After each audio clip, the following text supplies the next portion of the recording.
Not just another target, you know. Every target is just another target, Buck. 0631 this morning. Master Chief was declared absent without leave. I'm a Spartan now, sir. I know who you are. Yet now you hunt another Spartan, the greatest of your clan. Every other Spartan, every soldier, when they hear about this, they're gonna hate us. You know that, right? John, I think they're trying to kill us this year. I've been like, I think about last year's E3, right? Yes. And it's like I had all these people lined up to podcast. And of course, this year everybody's like 3 times as busy as they were last year, so nobody's really available. So you and I, we're going to cover this entire bitch ourselves. I'm 3 times as busy because I have to pick up the slack that everyone else is not doing. I know. But yeah, welcome everybody to E3 Day 0, the first of 2 podcasts. This one is going to cover the Microsoft conference and the EA conference, and we got a lot to get through. So we're going to just get on the ball. I am going to say that I'm probably going to tone down a little bit of the nyuk this time because like we just have a lot to fucking talk about. We do. And the other thing, the other caveat that I want to say to people, and this is just, you know, one of those things, right? But like, I have been struggling to watch everything this year. Ditto. Like I've watched, I at this point, at the point of recording this, I haven't even finished watching the PC conference, and then I'm sure there's like a whole bunch of other trailers and developer interviews and things that I need to go back and watch. I think there's like 4 conferences I haven't watched. Yeah. So I guess here's the caveat that I want to lay down before we get done, right? Okay. And I know that a lot of times, I guess I kind of have a reputation for some people of not, like, I don't. Okay, when there's a news story about, like, say, Dark Souls 3, right? Yeah. I don't go out to Google and then, like, dig down into NeoGAF forums for, like, things. So some of this, most of what we're going to talk about today is going to be based entirely on what was shown at the conferences. And so if there's been developments since then, I apologize. I haven't had a chance to see them. If it's something that we know of the development, we'll talk about it. Yep. But if not... Well, here's the thing. I'm going to make some assumptions, and if those assumptions have already been disproven through developer interviews, sorry. I just want to get that out of the way ahead of time. Feel free to go in the comments, rip me a new asshole. I just literally do not have the time. It's been back rip to back Jeff to back to a new back to back. asshole. Leave me alone. That's right. Wax my butt and leave John's anus all to itself. Testicles, though, that's a whole other story. Anyway, said I was going to cut down the nyuk. So we got Microsoft. We started off the way that we always start off with the goddamn Xbox Microsoft press conference, and you know, I feel like. Before we get into it, just like, what was your overall? No, you know what? We'll save that for the end. We'll start with the Microsoft press conference. They started out with a nice little teaser that kind of reminded me of why some days I just don't care about Microsoft. Okay. Because like they did this whole thing. Oh, okay. All right. I don't know. I don't have internet anymore, so fucking. I guess we're just gonna have to go off of memory at this point. Yeah, fuck it. My internet has also been up and down all day, which is a bitch. All right. So I mean, they started out with this whole like sizzle reel, and it was like Master Chief, Lara Croft, Gears of War, some Fable, random guy, Fable Legends, right? And they put it all together, and they're like the greatest properties of all time, and I'm like, okay, I like those games. But like if they'd come out on stage and they'd started with like Dark Souls 2, Metal Gear Solid 5, fucking Kerbal Space Program, I don't even know, like when they line up those icons, I'm like, those are all fine games, but they don't exactly get me jumping up and out of my seat like a crazy person, up and down. Now, and then of course, so they did that. They did their normal kind of fluffing, you know, hey, we're Microsoft, we're the best, everybody's fucking shitty, and then they went into Halo 5. Now, did you play Halo 4? Yes, okay. I own it. I own all the Halo games. You've played all the Halo games? Yes, I haven't beaten 4, but I've played most of it. Okay, because I need I played Halo 1, 2, and 3, but it was a long time ago, and I'm not really as into it. Right, this has been something that people have pointed out for a long time. I've never played ODST. I've never played Reach. Yeah. I liked Halo 4. I even liked the story for Halo 4 with the precursors. Crazy. And I mean, it was kind of Mass Effect-y with the, you know, obviously it's a standard sci-fi trope. But in this one, so at the end of that, spoilers, at the end of Halo 4, he gets taken, like he meets one of the big precursor dudes, and they like take him or something. No, was that not what happened? Like that's kind of. What happened at the end of? See, I don't know what exactly happened at the end of it.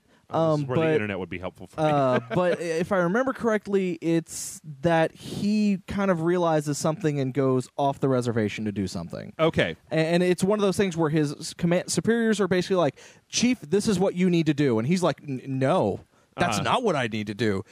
If I don't do this thing, then we're all fucked. Okay. And they went, no, you need to do the thing that we're telling you. And he's like, no, I'm going AWOL. See you later. Okay. And so they're like, well, he's a fucking traitor. Okay. Because he's also got alien DNA in him, and because one of the librarian or something like that infuses precursor DNA into him. Was that in 4? Or was that That's earlier? in 4. That's in the early okay. part of 4, actually. Okay. So that he can combat the whatever the big bad guy of 4 is. Okay. So he's kind of like they don't trust. The whole point of, by the end of Halo 4, the UNSC or whatever doesn't trust Master Chief because they think he's been brainwashed and genetically manipulated to the point that he's not the same man. Okay.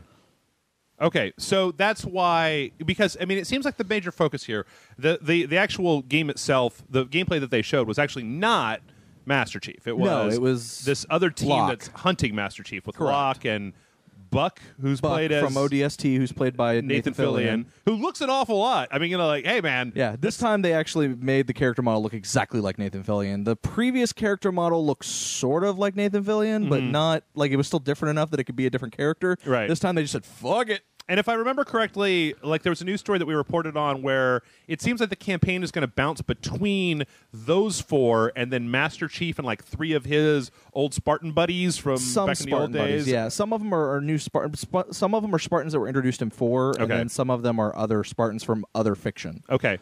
I guess so. The question that I have for you at least, because I don't really have much of a perspective on it, is, I mean, for my money, or I never played Reach, but Halo 4, 3, 2, and 1, and I played a little bit of ODST. Those were all very kind of like single player perspectives.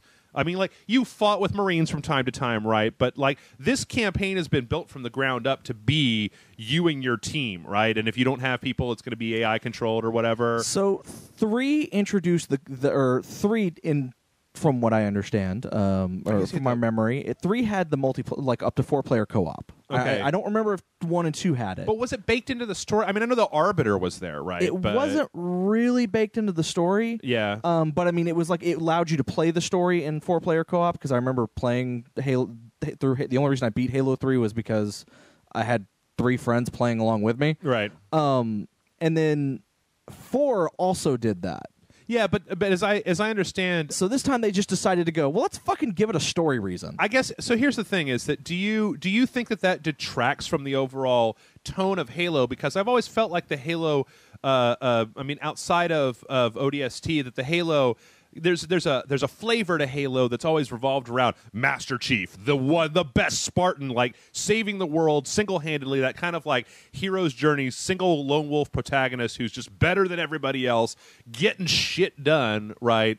That I feel like, I mean, do you think that it could be somewhat watered down by the fact that, like, even if you want to go it alone, you're going to have these AI guys who are going to be running around in circles and bumping up against walls and, you know, looking like stupid? I don't think so. I mean, I see what they're doing, because they realize that they can't rely on Master Chief forever. Right. Like they want to expand the world. They want to build on the stuff that they've already expanded on and actually do more, and they can't just have every game be Master Chief. And they've already, in 4, they introduced a new Spartan program, so there are actually newer Spartans than Master Chief. Right. Which is what Locke is, and a few of the other characters on his team. Okay. Which is funny, because Buck is the only ODST on that team.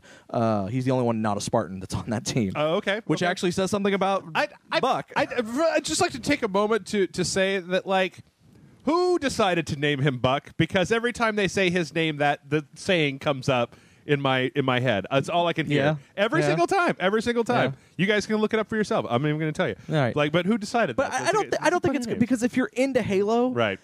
it's still Halo. Okay. I mean, and plus, if you were really into it, you probably played co-op with your friends, and now there's a story reason to make it happen. Okay. And it's also cool because you're not all playing the same character. Right. Like they're even, each character has different loadouts and builds and plays a little bit differently, is what they're saying for it. Okay. So that's even kind of more fun. So evolve. Yeah. No. Yeah. I mean, I did notice. I was curious. Okay, so then they actually had a gameplay demo for it, and I mean, I'm going to say, Looked fun. I mean, it looked an awful lot like Halo. Yeah. I think there might be like Halo, like the difference between Halo and other FPSs seems to be getting smaller and smaller and smaller. Yeah, I agree with you on that. To the point where, like, it definitely looks like Halo. The problem is that I think that everything else has been moving in a Halo direction for so long that the difference. I mean, I look at it and it looks really good. I love the way that Halo uses a lot of colorful stuff, and they've got a bunch of lighting effects, and the way that the precursor guys look. Yeah. And you've got the Covenant in there, and you got the Arbiter in there. Yeah. And was that the Arbiter that Keith David was voicing? Has he always been? He's always been the Okay, Arbiter since excellent. the beginning. Is he just Is it legally required to put Keith David somewhere in your game once it Yes. sells a certain number? Like, Yes. Okay. All right. He's Keith motherfucking David. I want to be sure when Rage Select takes off that we don't break the Keith David law by not getting him in here on the dojo. We are required at some point. I mean, I got to watch that YouTube link. But what I saw of it looked an awful lot like Halo. I mean, Yeah. it was just jumping, shooting, reloading. Yeah, and jumping. you're going to be jumping between two teams. One team that's hunting Master Chief, and then the other team that's with Master Chief to reach some sort of goal or Right. to do some sort of mission. There's definitely a part where they had the armor powers. Yeah. It definitely looks like, I mean, you and I, when we played the Guardians beta, Yeah. we saw that they've kind of got like that advanced warfare movement style where it's like you can kind of, and kind of like Titanfall as well. Like Yeah. you can double jump and kind of whoosh in a direction and stuff Yeah. like that. The one thing that I was really interesting that struck me was the fact that it looked like I can't tell whether this was there was a bunch of voice comms chatter, right? And it wasn't developers pretending. No, it was in-game voice comm chatter. It was in game, but it seemed to be reacting to what was going on in the game. Like there's a part where the lady on the Locke's team goes down, and his voice tells one of the other Spartans to go revive her. Right? I will say I was a little bit weirded out by the fact that the way they said it is that it was 4 different developers playing the game together. Right. But no one actually did anything until the guy who was playing Locke told them to do anything. Well, When that one lady was down, she's like, "Oh, I'm down," and then there's a dude standing right next to her, not doing anything. Right. And then Locke goes, "Hey, bro, help her," and then he goes, "Oh, okay," and then helps her. It's just kind of like, what? It seems like it'd be really interesting because if they. And I think I like the idea. Okay, I really like the idea of setting up a bunch of conditional like comms chatter, Yeah. and pre-recording it with the actual voice actors, and then like giving you the option to kind of just turn off voice comms and do it on auto instead of having to listen to somebody screaming in your ear about "Revive me! Revive me! What are you doing? Fucking revive me!" eat a bag of dicks. Yeah, exactly. So there was that. And then there was, and it all looked good. I have a feeling they also were doing that, what I was talking about, because I think if you're playing it single player, you have those other characters still there, and that's how you tell the AI what to do. I think okay. that's the other thing, is if you tell the AI to do something, it'll still do it.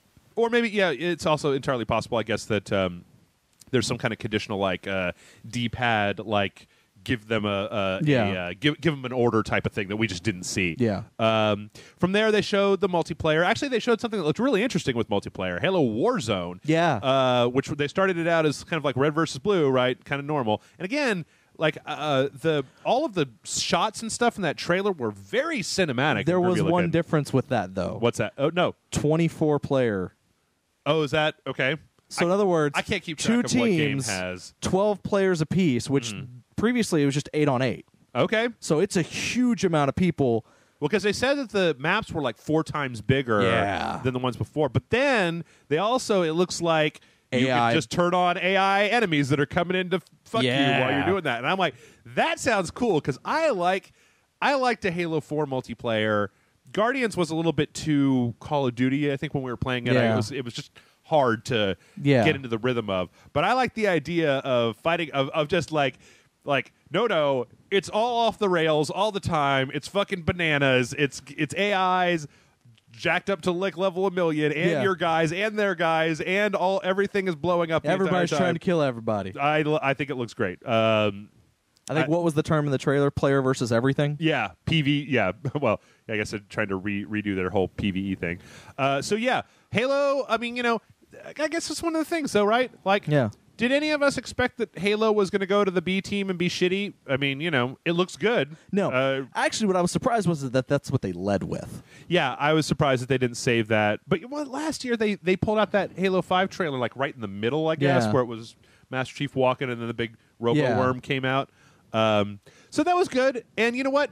You know what I'm really glad about? I'm super glad about this year is that was it. It was like 5 minutes, and then they weren't just like, oh, also season 2 of the TV show, and here's the new update to the app that you use for live streaming. Yeah, it was just like, here's the game. We've shown it to you. It's coming out on X date. I even forget what date it was. Here's the Halo Reach Master Chief Collection DLC trailer, and usually.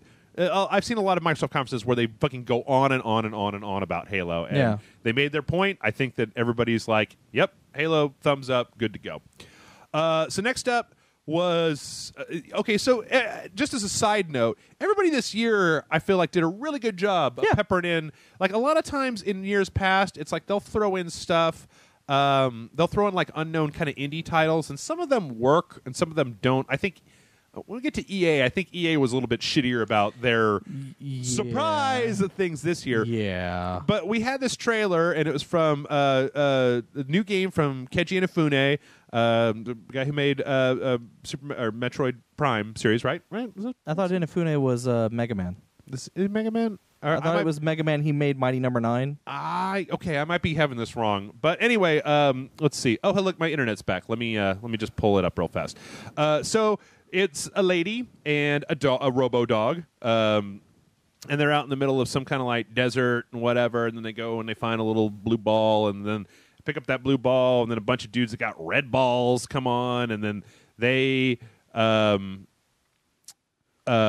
then they attack the dog, and yes, Kenji Inafune is the legendary Mega Man creator. He's also responsible for Dead Rising. Okay, am I wrong? Is he the one that's doing this though? It's him. Okay, so the Recode, that is him. Okay. Yeah.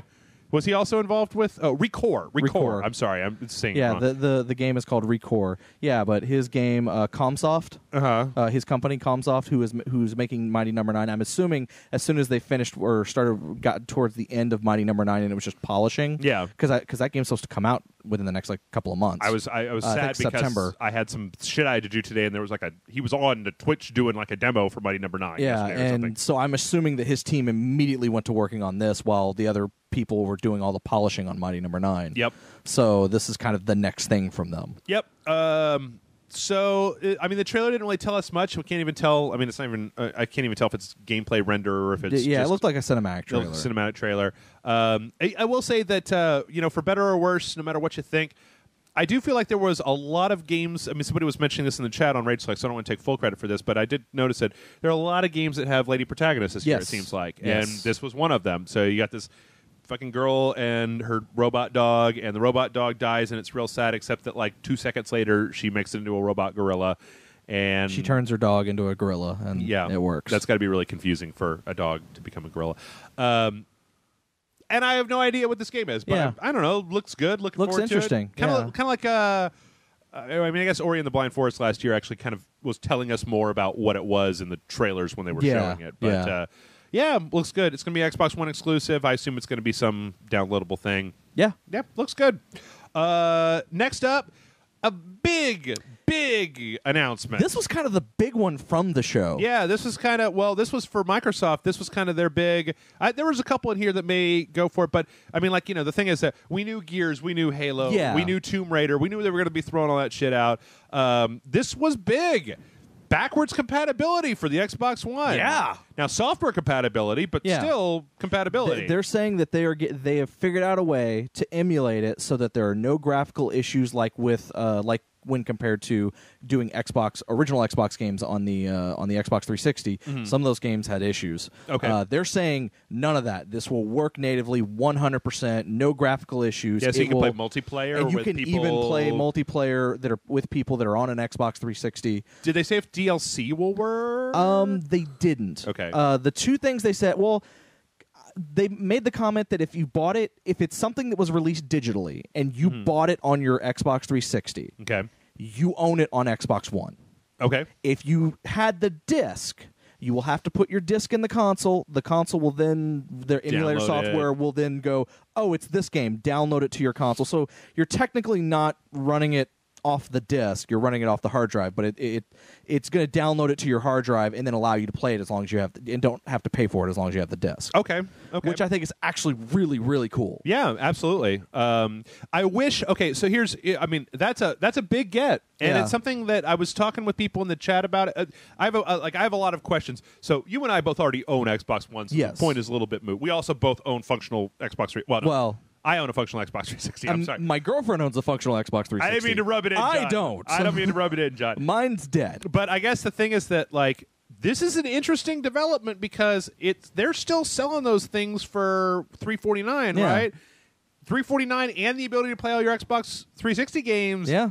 Shit, and bro. and they just up the capacity of the hard drives Oh, in yeah, the to a Xbox One terabyte. to a terabyte. So that's even more reason to get, you know. Yeah, I'm curious to know from the people that are listening, kind of like if you don't own a next gen system, does this sway you in that direction? Because it you know, it's funny in the last couple years how it seems like I don't think that it should have made as much of a difference, but like all that early stuff with Sony really seemed to give them a momentum. Or like when they announced this backwards compatibility, I had to go and look up and be like, is Microsoft still selling the Xbox Ones for $350? And they are.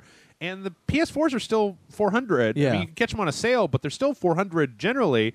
And yet they still, I'm not seeing stories about how the Xbox is closing the gap or, you know, Yeah. I mean, they still, PlayStation really seems to be coasting forward just on the momentum of what they're doing, and Xbox seems to just be doing everything in the fucking power to try to catch up. Yes.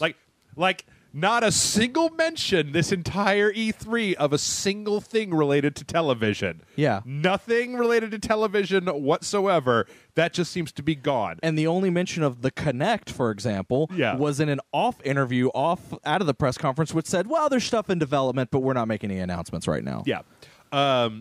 And the fact that the dude took a screenshot of Mass Effect when he was playing. Because, okay, here's another thing. Like, okay, Microsoft, I love you. This is a great idea. This is a wonderful idea. I'm glad you put it in there. I love it when Microsoft and Sony have to go at each other's throats because we all win. We all get price drops and more features and free stuff, right? Why did they show Mass Effect?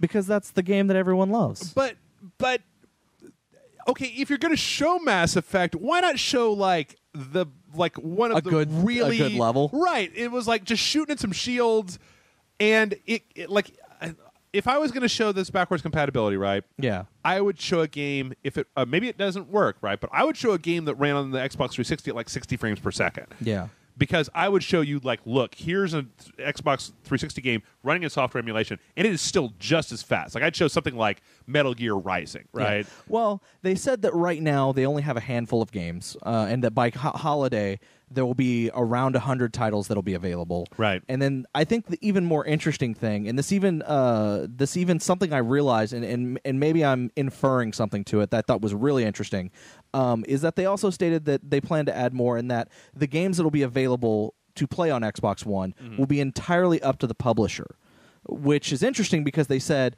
the publisher doesn't have to do anything. All they have to do is say, yes, make it backwards compatible, and we'll do all the work, which I think is a huge thing on their part. Absolutely. But I think it's also interesting, and maybe I'm jumping the gun here a little bit, but we also saw some announcements later on where if you buy like Rainbow Six Siege, you get Rainbow Vegas 1 and 2. If you buy Fallout 4, you get Fallout 3. Yep. Those are only being offered because of this backwards compatible thing. Sure. And they said it's through that. So in other words, publishers are going, okay, well, people don't have to, but what if we sell them the new game and tell them they get the old game for free using this little service that Microsoft is doing? Now, I will be 100% honest with you, John. Yeah. The problem that I particularly have, and again, this is one of those things where I will say right now, you are a million times more qualified to talk about this than I am. Because, like, there's a Steam sale right now, and I ain't bought shit because I already own it all. No, I'm the same way. The thing is that when you say, hey, buy Fallout 4 on the Xbox One and you'll get Fallout 3, it's like, I own Fallout 3 3 times already and all the DLC. I do not need a copy of Fallout 3. Yeah, but I know I have surprisingly, I have a lot of friends who've never played a Fallout game. Right. So to tell them if they buy it on the Xbox One, and they'll get Fallout 3, a game that a lot of people have praised. Sure. That's going to be I tell you, if Bethesda actually has the rights to do the old Fallout games, I tell you what would be actually a pretty big deal would be if they took a team, threw a little bit of work at it, and said that if you buy Fallout 4 on the Xbox One, we'll give you Fallout 1, 2, and 3. Yeah, true. That would be interesting. But anyway, I mean, it's like I got a nice healthy dose of reality when they announced that Vegas shit, because I went into the chat and I was being all shitty and I was like, who the fuck hasn't played Rainbow Six Vegas and Vegas 2? And like 2/3 of the people there were like, I haven't, Jeff. I don't have that game. And I'm just like, oh, okay. I mean, I played the shit out of Vegas and Vegas 2, but yeah, you got to remember, people aren't like us. They don't play every game that comes out. Yeah, I know. But I think this is really cool. And to answer one of the questions that I think may come up, I'm well past the point of saying that I could be wrong, because I'm wrong a bunch all the time, and it's not a big deal. Yeah. I don't think, though, that PlayStation can do this. No. Oh, here's the funny thing. What's that? They actually had an interview earlier today. Oh, really? With the head of Sony Digital or whatever, and he said they don't care. They're not going to do it. Yeah. They have no interest in doing it. They're just like, yeah, we think that's really cool, and it's really surprised, but it's not an easy thing to do, and we don't want to spend the money on it. If it was easy, we would have done it already. Yeah, so that's the thing, is that the Xbox 360 ran off a PowerPC processor, which still has a relative similarity to x86, as opposed to, which means that there's probably just a little bit of like emulation that you have to do to kind of like put a hardware abstraction layer between your virtual software and the thing and kind of just translate back and forth.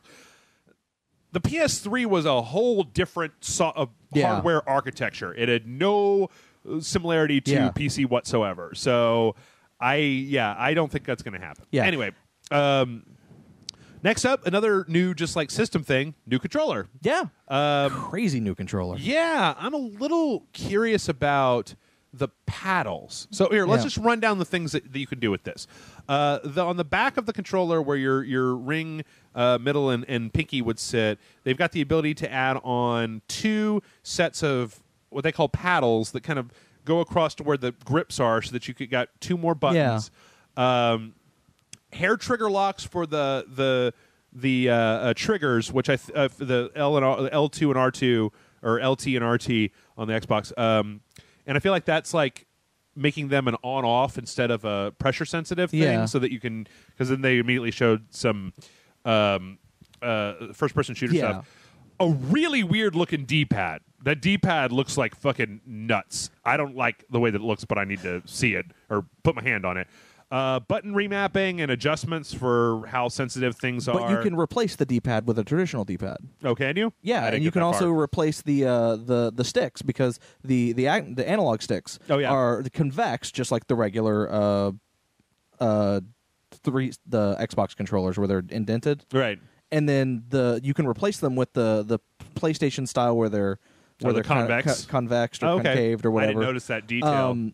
So what this is so I don't know if how much you know about this, but there's actually a company that makes these like pro level tournament controllers that can be they're USB wired controllers that can be used on either the PS4 or the Xbox, or the PS3 and the Xbox 360, and you can actually change out the parts. I've heard of those before. And they're like super fucking expensive. Yeah. And Microsoft basically just went, we're going to offer that first party. Have a nice day. Yeah.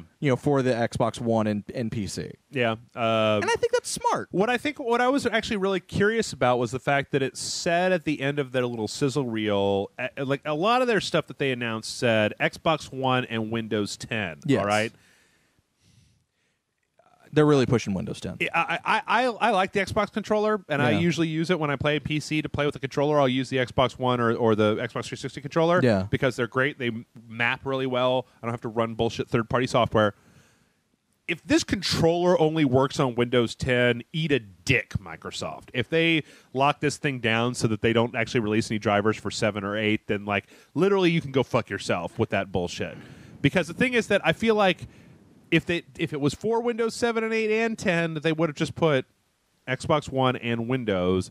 Maybe. I don't know. I don't know. This is also another one of those things where if they've already announced it, I'm sorry. Yeah. It's one of those things where they're really pushing Windows 10. I mean, they're giving Windows 10 to anybody for free. Assuming you have, Windows 7, 8, and 9. There is no Windows 9. Yeah, that's what I was going to say. I don't think there is a 9. But Nope. if you have 7 or 8, you get Windows 10 for free. Yep. Which is really weird they don't have a 9. I don't understand that. It doesn't. You know, what did Windows 7 come from? That's weird, too. But, yeah, I mean, it looks like, Microsoft, here's the thing.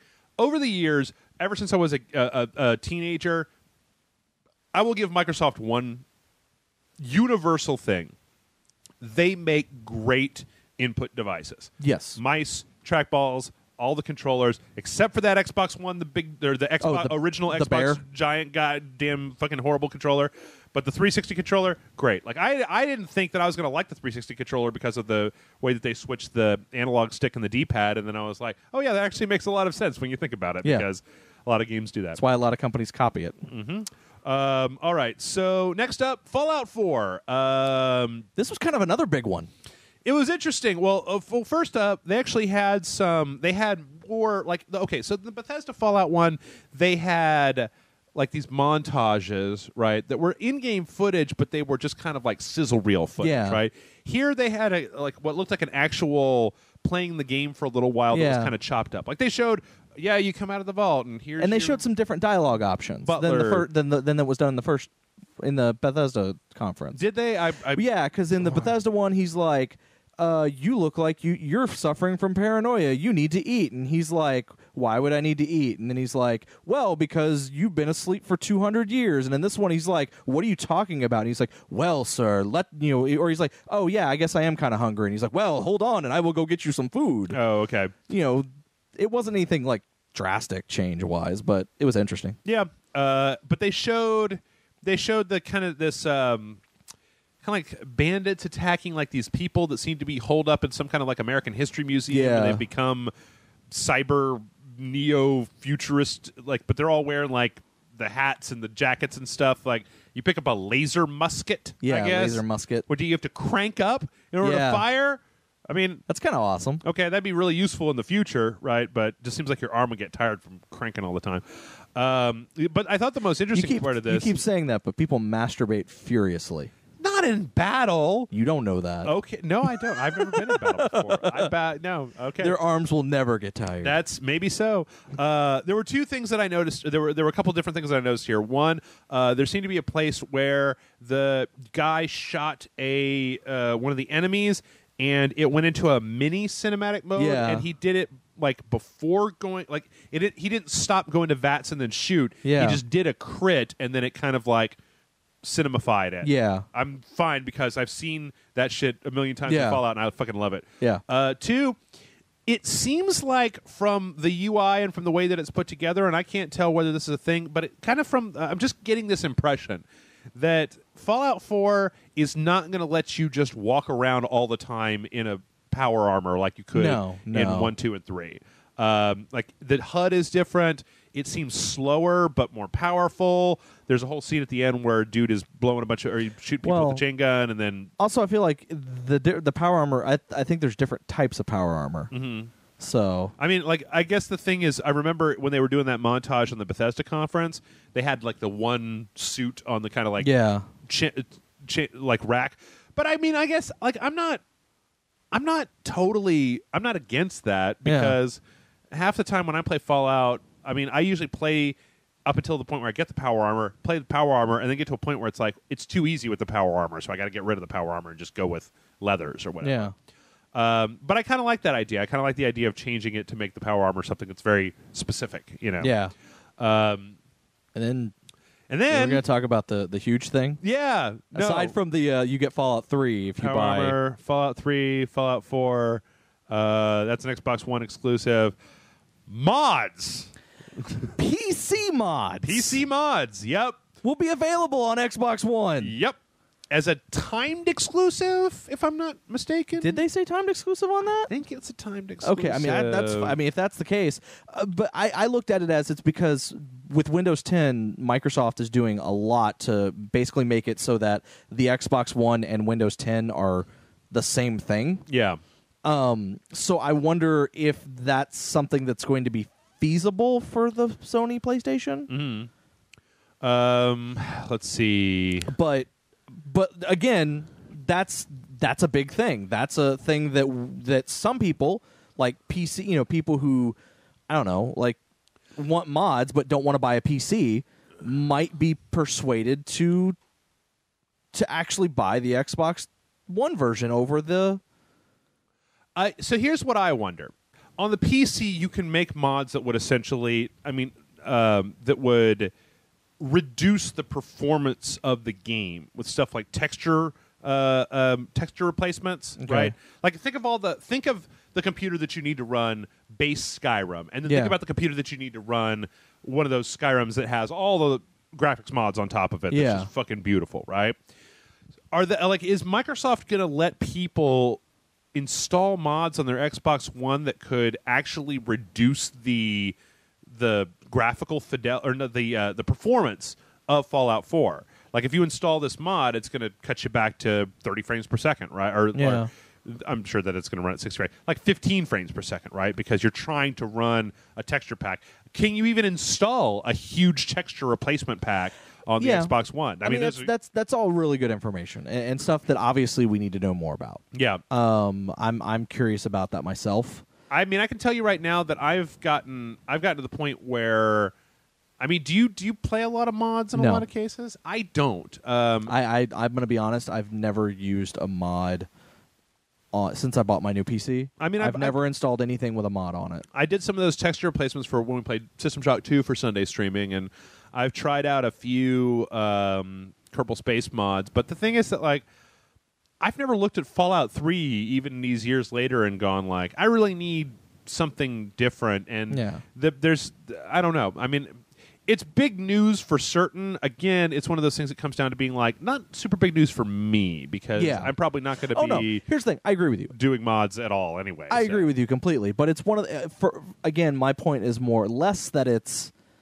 big news for you or me or someone who doesn't care about mods, but it's more of a.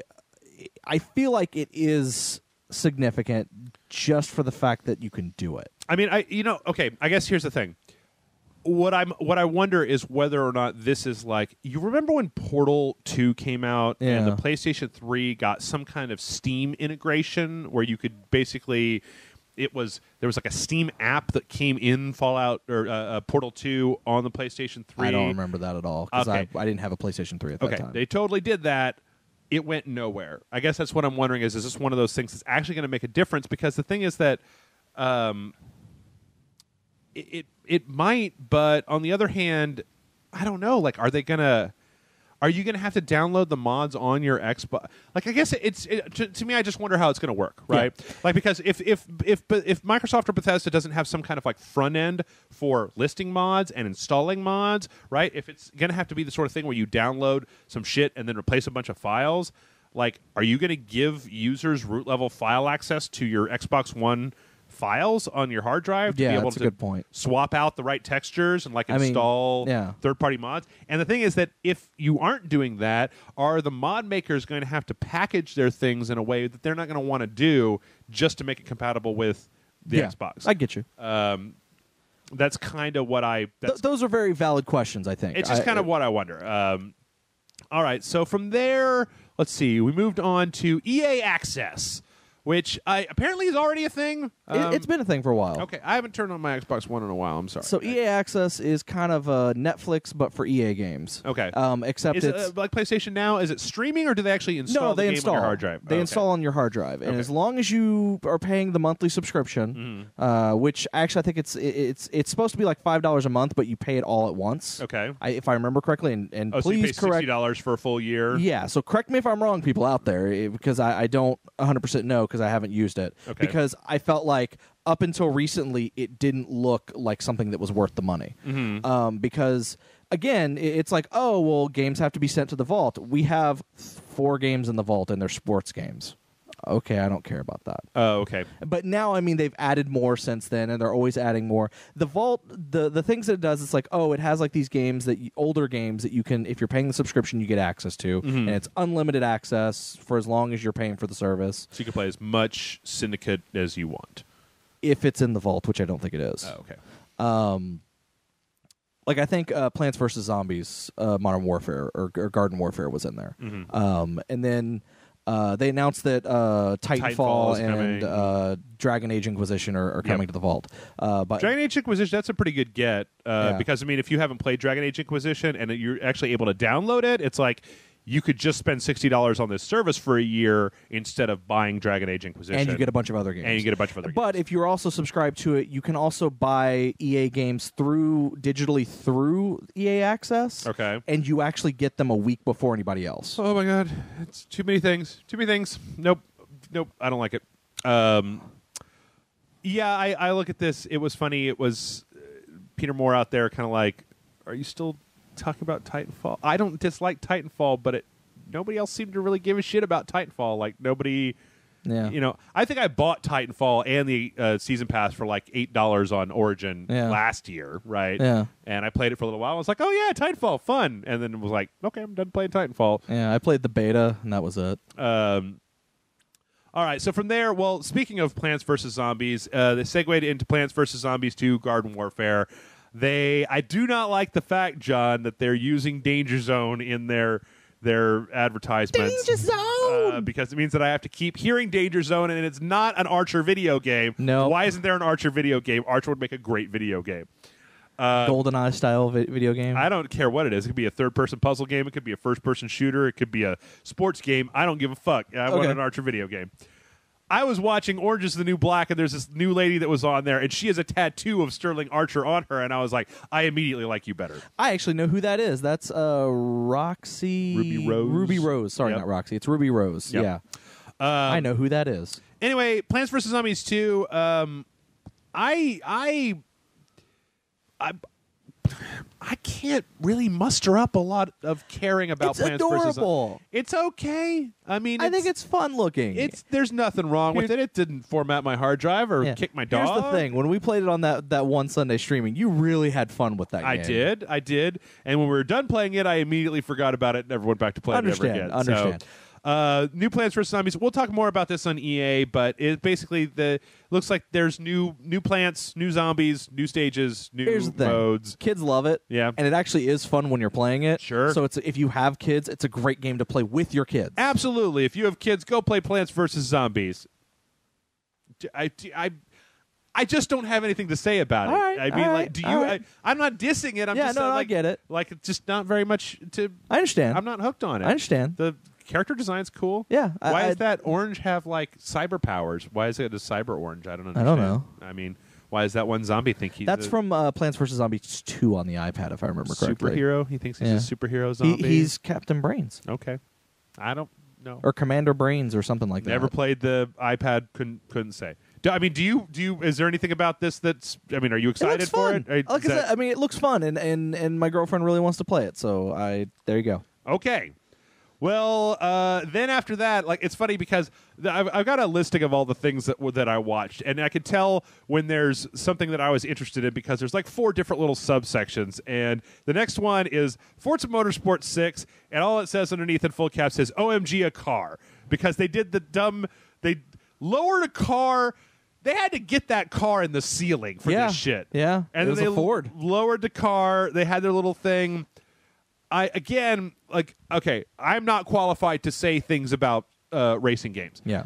What I can say is that this is what I can say as an outsider who knows nothing about racing games and doesn't really care about them all that much. Okay, I like the Forza Horizon series better than when we played Forza 5 because it had a weird storyline to it and it had enough of a reason to get you kind of going back and forth. This trailer for Forza 6 was incredibly beautiful. Yeah. All the cars were very pretty. Yes. Absolutely fantastic looking. Yes. Looks like a Forza game. I'm going to say this. Yep. I'm not a car person. Yep. I do enjoy the occasional racing game. Mm-hmm. The thing I will say about every Forza game that I've ever played, it makes me wish I was a car person. Yeah. Because then I could give a shit. Right. But it's like good enough that it's like, man, I really wish I was a car person, but I really don't want to put the effort. When they actually got the Top Gear guys that are no longer the Top Gear guys, right. When they had them in the game doing like voiceover and I think that was 5 actually. Okay. like I thought that was great because I love Top Gear. Top Gear is a show that I would watch because I would watch it and go, this is amazing. I really wish I was a car guy, but I also really enjoy these guys. They're hilarious. Yeah. And that game I thought was great because I was like, oh, I want to hear these guys talk about cars, and then I'm going to go race those cars. Yeah. That's going to be awesome. And then I raced, I was like, oh yeah, this is very realistic. I forgot. Yeah. I think I was thinking about it when I was watching the trailer, and what I came to was this thing, is that there used to be, in my opinion, that car games were like some of the best looking games out there. Yeah. Because you didn't have to deal with people, you could just deal with environments, and they were usually a little bit away. Deal with cars, and cars seem like they lend. I mean, Gran Turismo on the PlayStation 1 was like the greatest looking game on the entire PlayStation 1. The Forza games have all been really super fucking looking beautiful. At this point, though, I mean, I'm playing Grand Theft Auto 5 with Grant every week for Patreon, and I look at the difference between the cars in Grand Theft Auto 5 on the PS4 and this stuff, and there is a difference, don't get me wrong, but in Grand Theft Auto 4, I can also get out of my car, go shoot a bunch of people, and fly an airplane. We're reaching the point of their whatever you want to call it, diminishing returns. Right. It's to the point where it used to be that it's perfect example is that the amount of car fidelity that I'm getting in Forza is probably higher than my ability to recognize car fidelity. Like, oh, this car turns the way it would in real life, because I don't fucking know how that car would turn in real life. All I know is that it looks real good. I'm sure that we'll probably end up playing it. For some reason, car games come out when there's nothing else out, so we always end up playing them. Like I said, the Forza games make me wish I was more of a car person, because I feel like if I was a car person, then these games would be amazing. Absolutely. But because I'm not a car person and couldn't tell you a difference between, most cars, then a lot of it's lost on me. Yep. Doesn't mean they're not good games, because they are. Yeah. It's very clear that they are, because, again, they make me want to be a car person. They're absolutely good games. To me, they're a lot like Plants vs. Zombies. I have a lot of fun when I'm playing them. Then when I take them out, or I turn off my Xbox, it's like, I'm probably never going to launch that ever again. Yeah. Okay, but I'll tell you what I will launch, and what I'll launch a whole bunch of times, and what was like, it's funny how I feel like there's one guy at Microsoft that knows me personally. I don't know if it's some guy I knew in the past, or he's listened to the show or whatever. I don't know who it is. Is it Steve at Microsoft? Steve at Microsoft. Steve Microsoft guy? Yes, Steve Microsoft. That's Mr. Microsoft. Yeah. No, my father is Mr. Microsoft. Because last year, like pretty early on in their briefing, they trotted out Metal Gear Solid 5. Yeah. Like, here you go. And I was like, woohoo. And here we're about, oh God, we're so running long. We're almost an hour in. We haven't even gotten through this yet. We're going to have to pick this up. Dark Souls 3. Yes. Boom. The trailer for Dark Souls 3. Like, not leaked footage, not anything. Fucking a trailer. A cinematic trailer, but a trailer nonetheless. I'm going to tell you, did you watch it? Yeah. Are you excited? It looks good. You're not looks a fan like Dark of Dark Souls Souls? 3. I appreciate it. Actually, the best thing ever was sitting there watching it with Amanda, and she's like, "Ooh, what's this?" And I'm like, "I think it's Dark Souls 3." And she's like, "How can you tell?" I was like, I've watched Jeff play enough Dark Souls that I can tell a Dark Souls game." And she's like, "You don't know that it's Dark Souls 3." And then she's like, "Okay, it's Dark Souls 3." Yep. And then she sees the giant king get up. She's like, "Why does he have a hole in his face?" He's like, "It's a Dark Souls 3 thing. I'm not going to go into it." So here's the things that I can tell you. Like, some people might be able to look at that Forza trailer and tell you stuff about it. Here's what I can tell you about Dark Souls 3. Number one, it looks like we've gotten to the point where the cycle of fire and whatever has gone on for so long that like the land is fucking fucked up, because they show what kind of looks like Drang Lake Castle or maybe Anor Londo, but like there's dust all over it, right? And they show these like ladies with the turtle rock backs, like the whole place just looks fucked up. Yeah, it does. And then they show a crown, and spoiler for people who haven't played Dark Souls 2, skip over 2 minutes. I think that's really interesting, because the crown in Dark Souls 2 and the crowns in the DLC for Dark Souls 2 were the way that you break the death and rebirth cycle. Yeah. So is this one of those crowns? Is it something else? And then there's a lady who's messing with it. Is this a princess, or is this a firekeeper? Is it the firekeeper from Dark Souls 2? Is it fucking the Emerald Herald from Dark Souls 2? Like, what's going on here? I don't know. And then at the end, dude stands up. It looks like one of the giants. Well, he has a crown on his head, though. But you remember we fought. There's a giant king who looks like that guy. Yeah. Like, he wasn't on fire and shit on the inside, but but he did have the face ass and the crown on. So I I wonder, like, if Dark Souls 2, I'm really curious. I'm really actually curious now that I feel like I'm like deep into the lore of both Dark Souls 1 and Dark Souls 2 from beginning to end. There's a weird coherent storyline happening that if things that we did in Dark Souls 2 are going to be playing into Dark Souls 3, Crowns, Giants, that's pretty much all there is. And I don't know if that's Drang Lake, maybe Anor Londo. That's super exciting. Totally. It wasn't like if the trailer was bad that I wasn't going to play the game. Yeah. It wasn't like if they came over and punched me in the balls before I got to play the game that I wasn't going to play the game. I would pay $200 right now to play 5 minutes of Dark Souls 3. So you have a problem, Jeff. yeah, I know. Anyway, boom. Next up, The Division. And The Division... Can I ask a question? Yeah. Does anyone actually give a shit about this game? I asked that in the chat and people said yes. Okay. I don't get it personally. I kind of... Like, this is like, what, the second or third year? Yep. Third year that they've shown it, and it's still kind of like, yeah, it's still coming out sometime. because they announced it when I was at E3 last, Yeah. which was 3 years ago. Yeah, and I'm just kind of like, the more I see of this game, the more I'm just like, I don't care. I've talked about this on the previous podcast. I'm going to reiterate this. They have a problem. They have a story gameplay problem. Okay, because when you look at people playing that game, it looks like an online third-person shooter game. Yes. It's a Tom Clancy game. It honestly looks like Ghost Recon, right? Yes. You've got drones, you've got little rolly grenades, you got stuff, you got a 4-person thing, you're fighting against computers or maybe other people. Okay. We know that there's shit on the money, it's killed the world. Okay. Why are we shooting those people? Why is our group shooting the other group? We'll get back to this later on when we get to the Ubisoft conference. But Yeah. the problem is that you need, like, Watch Dogs had enough of a story hook that even when they weren't showing you stuff, you still understood you're being a vigilante. You're using the information to do these things. In The Division, you're a part of a 4-person squad. You're shooting people. Why are you shooting people? I know that there's some type of virus, Yep. and there's quarantines, Yep. and And that you're the saviors of humanity. You're a secret elite group that's been waiting for the apocalypse, and you're here to restore order. Okay, order from who? And why are those people doing that? And what are you doing to restore order outside of shooting bad people? and shooting people who are infected. Right. That's what you need. Well, I don't even think it's infected. I don't even No, think because there was a clip in the trailer where someone's like, "Oh, this person's sick," and he pulls out his gun and shoots her in the head. Okay. The moment that the trailer started with the slow pop song over the slow motion version of violence, I was like, my brain checked out. Was Okay. like, you've done this Yeah. too many times. Go Okay. fuck yourself. Yeah. But yes, I don't know. There's going to be an exclusive beta on the Xbox One. Okay. We'll play it, I guess. Yeah, sure. From there, Rainbow Six Siege.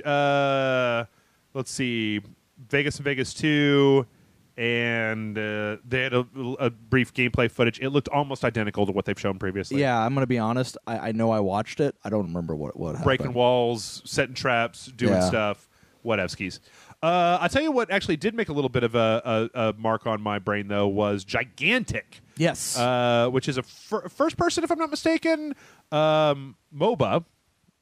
I think it's going to be first. Is it first or is it third? It looked like third. Well, the trailer was definitely all cinematic in third, but I Yeah. thought it was in first person. I don't think. Yeah, I don't know if we actually saw. Maybe it was. I don't know. Yeah, maybe it was first person. I don't know. Did we see gameplay footage?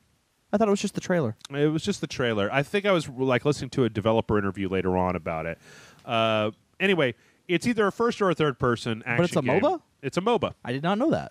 That's what I mean. Like, it's funny because I can now tell. Okay. Like they had the whole like that dragon that was there. Yeah. That's like most MOBA maps have like a thing that if your whole team concentrates on killing it, then it'll help you push a lane up. Yeah. Oh, okay.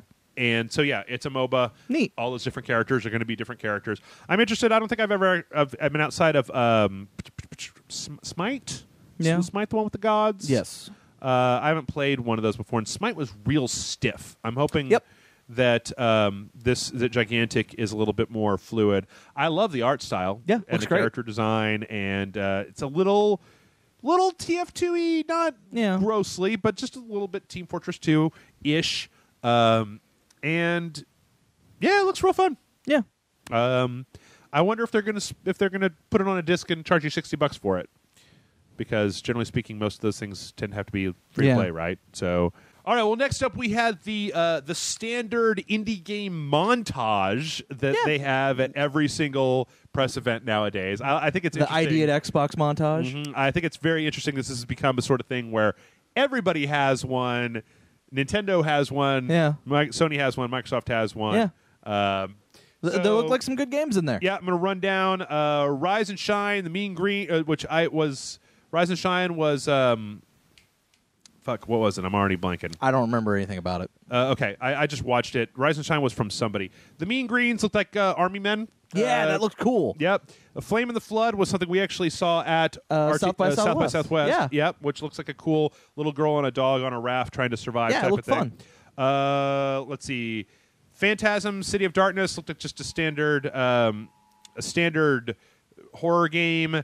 The Solus Project was some kind of space thing. Westerado, we already played, bitch. We played what? Sword Coast Legends. I've actually been looking at that. It's kind of like something on the console, kind of a Baldur's Gate style thing on the console.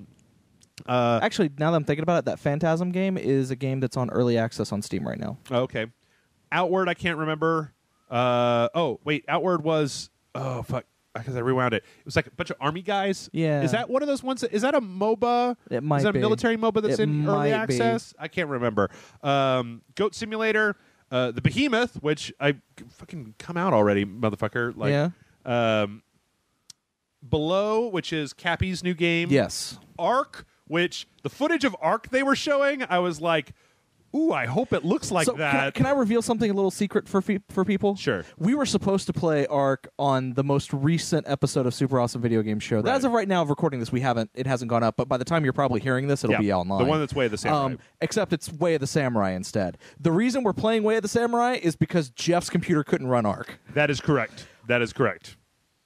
Ark is a fucking beautiful game. If you can run it. Yeah. Because I can sort of run it on my computer. I have to turn it down a little bit. Yeah. But even on my computer, it looks really good. And then Recruits, which maybe that was the military one, I can't remember. And Super Hot. Super Hot I'm looking forward to. Finally playing. Yeah. I wish they would put out some more Super Hot, because Super Hot's awesome. Yeah. Well, they're gonna. Yeah, we're kind of getting into the whole indie thing, and we're going to go pretty quickly through this. Yes. Tacoma, which is from the people who made Gone Home. Yes. Fulbright Studios, I believe. Yes. We saw it last year. This trailer was decidedly less interesting than last year's didn't trailer. really show us much. The only thing that was interesting was it looked a lot like the main character was doing sign language at the end. So I'm not sure how that is going to roll into the game, but it wouldn't surprise me if the main character is deaf. And speaking of which, I'm actually going to jump over something and we'll jump back to it. But then there was another game called Beyond Eyes that they showed that was about a little girl who's blind. Which is like the third game about a blind character that I've heard about coming out like within the last couple of months. Oh, yeah? Yeah. Oh, what were the other ones? I can't remember. There's one where it's kind of a black and white game, and then like as sounds happen, like you get like outlines of stuff. So you're playing as and then apparently there's also something coming out that's similar to that, but it's coming out with it's specifically made for like Oculus, where it's like your vision is like Daredevil, like the original Daredevil movie, right? Where they had like the sonar and it's like it looks like that, except it has a little bit more color to it. So you're saying that if I have an Oculus Rift, I can be Daredevil? You might be able to. I don't know. Okay, I'm looking forward to that. All right.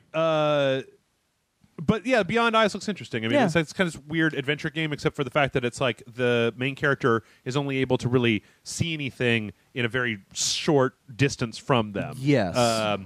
Looks fine. I mean, looks pretty cool. It's one of those things where I'm glad that we have indie games where we can get shit like this and you can actually play it. There was another game called Ashen that was like a multiplayer game. Yeah, that looked interesting. Yeah, it was a kind of a dungeon crawler, but nobody had any faces. Yeah, and it was freaking me out. Yeah, it was freaky. And then so one of the characters got killed, and they kind of were emphasizing like you're going to have to choose how you interact with other people, and it's like okay, so cool. Yeah. And then Cuphead, which is supremely late coming out, and the developers totally know it.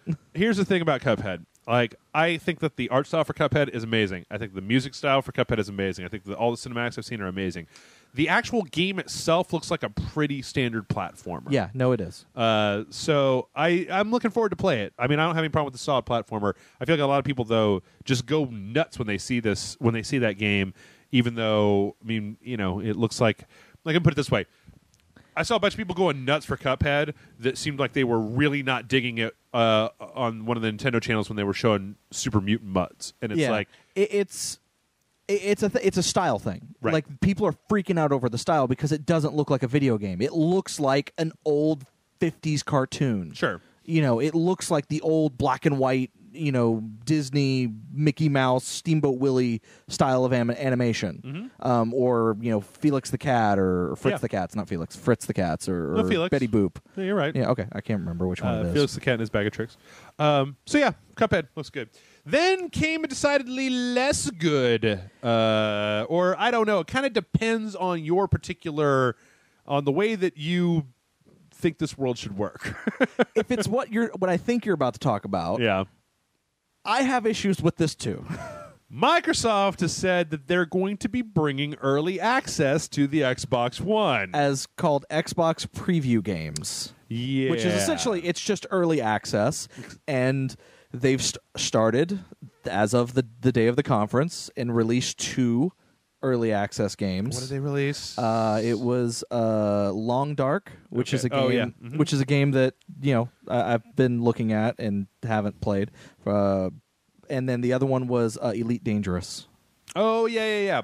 I'm actually I'm really interested in the fact that Elite Dangerous is there now, because the thing is that I have a really hard time playing Elite Dangerous, especially with the Xbox One controller, because it's one of those games where it's like every single button does stuff, and then hold down the right bumper, and this is the modifier for the other thing and here's the left bumper, every other thing that gets done. I'm hoping that they kind of make it a little bit easier to play, because I'd like to play it. I bought it, and it's just I don't have a flight stick. I will say they did say one thing that they're doing with this What's that? I think is fucking amazing, and might be something Steam might want to look into trying to implement. Right. Is that you can play a demo of it before you buy it. Oh yeah, it's like a timed yeah. thing where you can go, okay, yeah, I want to play it in this state. Right. Because I mean, if you load up a game and it's literally one level and your character has one move set and it's just him walking around a room, right? Well, fuck this, I'm not paying $20 for this. Yeah. Whereas if it's like a full-fledged game and it's just got tweaks going along and you're like, oh no, I'll totally pay $20 for this. Sure. Yeah. Like, I think that's amazing. Yeah, absolutely. I mean, I actually have not tried to get a Steam refund yet, but I kind of assume that that's going to be part of the Steam refund thing as well. But I don't know. Xbox One early access. I guess the whole thing is that between this and the mods thing, right?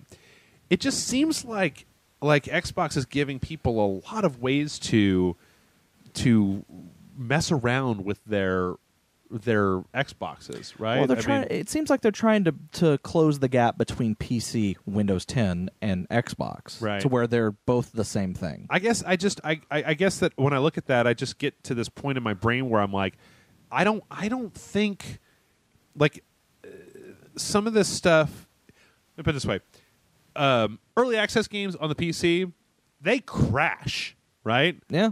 They get weird and messed up, and some of them are fucking, they don't run for shit. And I think that, like, that's an experience that I feel like PC gamers maybe have more experience with than console gamers. Also, I know on early access, companies that have released these things, some of them will go 6, 7, 8, a whole year, months, without actually updating anything. Sure. And the game is fundamentally broken. Yeah. And you can't do anything until they update. And they're like, oh, no, it's coming. We don't know when, though. I mean, I guess it's just, I wonder if that program's going to be able to survive the first time that somebody puts out something in early access on the Xbox One and it runs like shit, and that people who have owned consoles all their lives go to buy it and just go, what the fuck is that? Oh, I can return this? Oh, yeah, please return this. Or get mad about it because, yeah, I don't know. I they just want that DayZ money. That one left which is really weird. Speaking of DayZ, the next guest that came up was Dean Hall, the original creator of DayZ, and he was showing his new game. Well, he was talking about his new game and showing a very brief trailer. Yeah. Apparently, he doesn't work for the company, or I don't know if DayZ is now like a different company, or if he's still like his company is the people still making DayZ. I know what it is. He came on. We'll talk about more about this in particular when I have a chance to review it on the PC one. But he came on the PC one, and he basically came up and he said, "I started DayZ. It was a thing.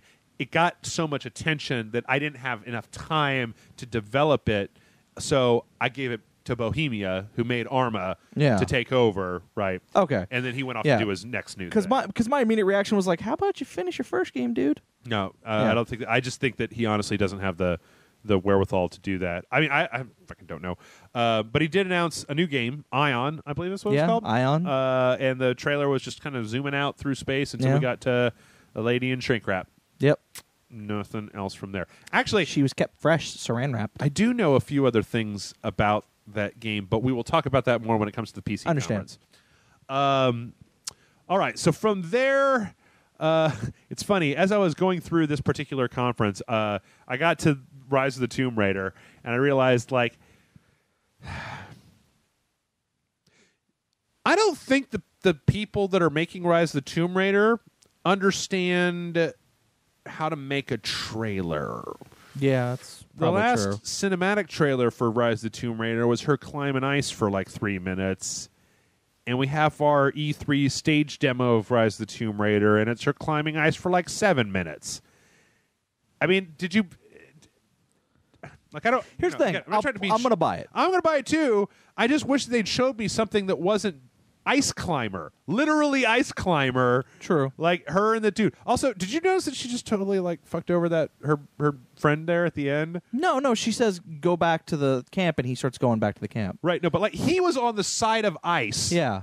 And they were hooked together, right? Yeah. And there was like an avalanche coming down. Yeah. And then she just unhooks, like she's up above him, and she's like, go back to camp. When the avalanche hits him, he's just going to die. He's going to get thrown down the mountain and die. Yeah, well, we just have to assume that he makes it back safe. Damn it, Lara Croft. Be more considerate. Especially considering that guy was in the first game. Yeah. Just there was just a lot of climbing ice. Yeah. And there wasn't a whole lot else. There wasn't like new gameplay footage, and it was a little disappointing to me. They had a little montage there towards the end showing stuff. And, I mean, it looks like it's pretty good. They don't seem to be showing me anything that I haven't already seen before. Yeah. Like if they were trying to pimp out that first Tomb Raider game and what they were showing was extended footage of the sequence when she's climbing up the sides of like the mountain and stuff, it would not seem like an interesting game. You'd be like, well, what about... I mean, because there were parts in the original Tomb Raider, like when you get upgraded and you can like shoot an arrow at a guy and then do like a melee kill by taking an arrow out and pop it in a dude's head and then pull it back, shoot at some other guy next to you. I mean, like, that stuff is thrilling. And I'm not saying that the only thrilling part of Tomb Raider was murdering people, but... The only thrilling part of Tomb Raider was murdering people. Well, no, but we've seen... think of the trailers so far that we've seen for Tomb Raider. The first one was her talking about her fucking PTSD from the first one, which I'm fine. That's great. She should have PTSD from the first one. The second one was a cinematic trailer of her climbing ice for 3 minutes and falling down, and then finally, huzzah, climbing ice. Show me something that's a little bit more, action and adventure. Lara Croft, machine guns and pirates and ice pirates or something. I don't know. I mean, do you? I thought it looked good. I'm going to be honest. I hadn't seen the second trailer that you're talking about. Oh, the ice one. I didn't. I hadn't seen that. So I don't know. I guess I just like that. Like to go back to the very beginning. The Halo trailer had a lot of what I wanted out of Halo. This trailer seemed to focus on something that I'm not super interested in I get the you. Tomb Raider franchise. All right, from there, Rare stepped up. Interesting. Yeah, so they had two things. One was 30 games in one. 30 games for $30 to celebrate Rare's 30th year anniversary. Yep. And what I think is more interesting about that is some of those games were full-fledged Xbox 360 titles. Yes, this is correct. Perfect Dark Zero, both the original Perfect Dark and Perfect Dark Zero. Do you know what's Viva in there? Pinata, Animal Paradise. Okay. Banjo-Kazooie, Banjo-Tooie, and Banjo and Kazooie Nuts and Bolts. Battletoads, RC both Nintendo and arcade Battletoads because I was seeing today. Yeah. Okay, it looks like. Oh, okay. I'm just looking this up on my phone because I don't have any anything. Looks like GoldenEye is not. No GoldenEye. No GoldenEye.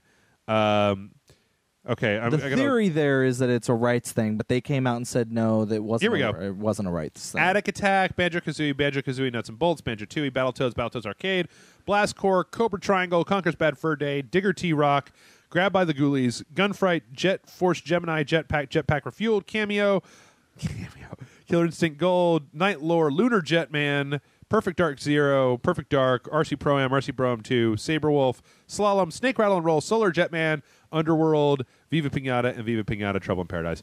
I'm not a big fan of all those games, but for $30, that's a shitload of games. Yes, exactly. That was my thing. It was like, I know people who would buy just the animal, the Viva Pinata games. Yeah. As a set. Yep. And now they're getting those along with a bunch of other games that are also really good. Yep. Yeah. No. Totally. I'm totally gonna throw down the 30 bones for that. Plus, I had it on in the background when I was trying to get some other stuff together today, and it seems like they've also got some like share your replay stuff, and there's some social integration in there too, to like share this with your friends and blah blah blah blah, which seems cool. Yeah. But the thing that got me hyped up, it was funny because Amanda went, "Isn't this what Jeff has been asking for a while now since Black Flag since Black Flag or since Assassin's Creed, Pirates of the Caribbean, the old what was it, Monolith game or Bethesda or whatever? Yeah, Pirates. Sid Meier's Pirates. Sea of Thieves. Sea of Thieves. Yep, which is apparently some kind of like third person, and they're running through the jungle, and there'd be a nice pirate shanty, and there's a skeleton, and he's stabbed, he's got a cutlass in him, and then look, there's another person, and then we're gonna go over here and look, it's a kraken, and then they all jump in a ship and they go, and it's like multiplayer. You got your pirate and then they made a guy walk the plank, and that was a little weird because it was like, but then they were like fighting other ships and sailing around, and like yes, all the third person pirate multiplayer of all time. And why the fuck does it take this long? Seriously, I think the only multiplayer pirate game that I've ever seen in my entire life was that one where it was like you play Bejeweled to keep water out, and you play Minesweeper to fire the cannons or whatever. It was some old school game. Like the last game I could think of was Sid Meier's Pirates, but yeah, outside of the Assassin's Creed I'm games. just trying to think of something where you actually play with other people. Oh, with other people. Yeah, because that's the whole thing, man. I want to get the Rage Select pirate crew together. I'm gonna make you motherfuckers sing some sea shanties over voice comms at me. I'll do it.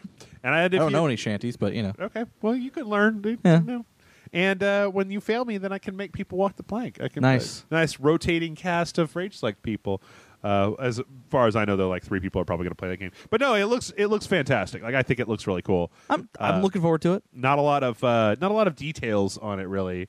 But what was the last game we made? Was this a stinker? Everybody says Nuts and Bolts. Was it? No, I think there was something else. Oh well. No internet still. Yeah, I don't know. All right, so then let's see what came after that. Fable Legends, big trailer. It's Fable Legends. Couldn't really care less. Yeah, I tried to get into the beta for that, but couldn't. They're doing a real bad job of getting people interested in Fable Legends because it's like, it's more Fable. Hooray! It's not the Fable I want, though. Right. The one thing that they did announce was that there's going to be, I think that you can play people on Windows 10 and Xbox One can play with each other. Which that was actually already announced a long time ago. Transfer stuff between. Yeah. Fable Legends, just put it out already. Then there was some kind of like Xbox and Microsoft with the Valve VR partnership, but they didn't say a lot about what that was. They just kind of said it, and then they they brought up the Oculus. They did, but this is with the Valve. I don't remember them saying anything about the Valve HTC Valve headset. I don't know what it is. It just, what it seems like is they're mentioning this as a way to give lip service. What I'm willing to bet is that they're putting a bunch of hooks into DX12 for VR specifically, and so they get to basically go out there and be like, yes, we've made partnerships with blah blah blah blah. From there, they had the big HoloLens demo. That was cool. That everybody freaked out about. I'm going to say this again. I will believe that shit when I see it. Yeah. Because when I can try it myself in person Yep. and see that it works, then I will be excited and want one and be all happy pants about it. Not but gonna until then, I remain like, that's a cool thing. I'll wait. it's just that there's a bunch of things that I know about in this technological arena that are hurdles that I do not believe that Microsoft has fully overcome. Yeah. I think that when you put it on, it's the history of mankind, right? Where there's a product out there and they show it to you and they say it does this and you bring it home and yes, technically it does that, but it doesn't do it super well. Yeah. If this shit can do what they were showing with their little hologram camera, fantastic. Biggest leap in technology. This is a huge step forward. Xbox wins unless the Morpheus is even better, which Sony didn't even spend any time with the Morpheus. I was pissed. Yeah. But I'll believe it when I see it. Yeah. If it works like that because that stage show is fucking incredible. Yeah. Minecraft, getting inside of Minecraft, doing stuff with Minecraft. That lady also used way too much TNT to get into the underworld. She I blew think up that was like on purpose. half her town. She's trying to be funny. Okay. That's lady. She also seems like she's easily excitable. Calm your TNTs. All right, so we got a few more things, and then we're going to be done with the Microsoft. We had Gears of War Ultimate Edition, which Yes. remastered Gears 1, which, if I'm not mistaken, just to jump ahead a little bit, I believe that they said that this is also going to be on Windows 10. Yes. Later down the line. It won't be really. It's only going to be Xbox for right now. Okay. But then probably a couple months down the line, maybe a little bit further, they are going to be releasing a Windows 10 version. Okay. Well, remastered Gears. I mean, Yeah. they But said they said 60 frames per second? Yeah, they said 60 frames per second. They HDified they upscaled the graphics or whatever, the textures and everything. Right. They said that there's a little bit more to it than that, than just a new coat of paint. Right. They kind of made it sound like that there's going to be some other stuff in it. Yeah. Maybe not story stuff, but some other functions in it. But that's cool. Yeah. I mean, it was the worst kept secret ever. Yeah. So Yeah. we knew about it months ago. And then Gears 4. We Yeah. finally got to see a little Gears 4. Gears of 4. Yeah.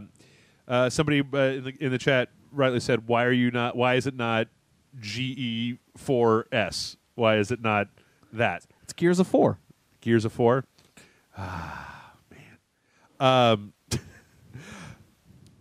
Okay, so no Marcus New- Phoenix. Yeah, it's new no protagonists. Coltrane. Yeah. Coltrane. Oh, well, I don't know. Yeah, new protagonists. Is it a prequel? No, Is it a I sequel? think it's a sequel. Definitely a sequel. New protagonist, a dude and a lady. Dude definitely had a Lancer. The fact that there's a lady means that it's a sequel because they actually established in their canon, their continuity, that females were not allowed to be soldiers until 3 Okay. Oh, okay. Right. because they were breeders before that. Yeah, I remember that. I remember when Cliffy B talked about that. Okay, so it's got to be post. So they're walking. They're in like a castle ruins or something. Yeah. Big old storm comes up and starts fucking shit Yeah. up, and they go inside of the castle, and then there's like some Gooey shit. there's some big wall pustules, and one of them breaks on the guy, and at the end, you got some monsters to jump out. Definitely not Locust. No. Or if they are Locust, This they're is something new. highly modified. Definitely not Lambent either, because they're not bleeding yellow. Yeah. Other than that, it looked an awful lot like a Gears of War game. Yeah, it just looked like a prettier Gears of War, and I'm all for that because I like Gears of War. If I could take just a second to expound on a slight criticism, I wish they'd shown a level that was in the daytime. Yeah. Or at least turned up their gamma on that nighttime, because they kept getting in a position where I was like, I can't see anything here. I just understand. Hard to see I can literally understand anything. That's pretty much it. Yeah. I mean, not a lot. I mean, I kind of feel bad because I feel like Gears is one of their tentpole franchise, and they should have like picked a place that was a little bit more shooting and then grab the hammer at dawn type of thing. Yeah. Because like a lot of that demo was just walking or running. I'm going to say something, and this is not meant to be any offense to the guy who's the head of Gears of War 4. Right. And the You're a fucking idiot. Cliffy B had a better handle on that stuff. He knew like what would get people. Like he had a better handle of this is what will make the impact. This will be the mic drop moment in and this is what we need to focus on. Right. I'm going to bring Ice-T out here to play Gears of War in front of you guys. Yeah, but it was just like he kind of knew how to get people excited. Right. This guy, kind of not so much. Yeah. He knows how to make the game, and he knows how to make a good game. Cliffy B had better, like, hype man skills. Yes. Right? Yes. Yeah. That's why he was Dude Huge, or whatever the fuck his name was for a while there. I know I'm going to jump forward a little bit. I'm going to jump ahead just as a quick side note, and then we're going to wrap this up pretty soon. But or just the first part of this first part pretty soon. But the best guy, the best personality I've seen on screen. Okay, so last year it was that dude that was making Far Cry 4 that just came out and was like fucking bears and shit. This time it's that dude with the cane and the beard over at Ubisoft, who I don't think you've seen yet. No, I haven't watched Wait till that you yet. see this guy. He's fucking incredible. He's so weird. But yeah, Gears a little underwhelming. I would have liked to have seen. There's so many crazy things in the Gears universe that I would have liked to have seen more than just because. I mean, so much of the Gears franchise is walking around places that don't have anybody else in them, and then shoot monsters, opening up doors. You know, it would have been nice to have seen like a city or I mean, also part of it is you got to think about in the Gears of War franchise, humanity is almost done on that planet. Yeah. That in Gears 3, you're on a ship. You're on a very large battleship filled with like people. That's the last of humanity. Yeah. On that planet. There are there are literally a small battleship filled with people left on that planet. Marcus Phoenix's dad is out there, and so is Ice-T. He's got his own society. I remember that. Yeah. They're like so up I in mean, the but air. I'm just saying, but that's like a majority of it. Okay. Like there are small pockets here and there, but for the most part, they're on the endangered species list. Sure. Yeah. And last but certainly not least, oh wait, no, that was it, wasn't it? That Holy was shit, kinda- that was it. it. Yeah, because I remember them showing that, and it was kind of underwhelming. And then they did their little montage bit about like the best games and the best hardware and the blah blah blah and Xbox One. Blah, blah, blah. Jump forward That's right. or jump ahead. Is that what their Their new slogan is? jump ahead, like Okay. jump ahead with. It should be jump around, don't you think? jump around. Jump up and get down. Yeah. So that's the Microsoft press conference. All in all, kind of a mixed bag. Yeah. Some good, some bad. Yeah, there was some good, there was some bad. There were some huge bombshells I felt that were dropped in the backwards compatibility and the like you said, the mod support. Right. The basically the stuff where they're bringing in some PC functionality. And I'm not saying when I say huge bombshells, I don't even mean like it's all good. Yeah. It is, even the huge bombshells were a mixed bag. Right. Like with the early access stuff coming to the console and then mods, that stuff opens up questions that they didn't quite answer. Yeah. And I feel like before I can decide whether that's a good or bad thing, they need to answer them. Yeah. I guess I felt like that this. Okay. I mean, I'm just going to look over it to make sure that I'm not. I mean, I guess that that they had plenty because like last year they seemed to be fixated on. They seem to have been fixated on Xbox exclusive things. Yeah. And now that I look over this list, there's a lot of Xbox exclusive things on here. I mean, we knew this ahead of time, but I do find it a little troubling. Crackdown, Scalebound, and Quantum Break, and what was the other one that they announced last year? Phantom Dust. Yeah. None of that, right? Well, yeah, and I know that as far as Crackdown, Scalebound, and Quantum Break, those are going to be at Gamescom. Sure. And I think that with Quantum Break, any announcements you're going to see, like let's say that it doesn't come out next year. Yeah. Because I don't know, it may come out next year. I think that even next year, you probably won't see anything about it at E3. It'll be anything they talk about will be at Gamescom. I guess what I'm doing is mentally injecting those into this conference and pulling out a few of the what I felt were the weaker entries.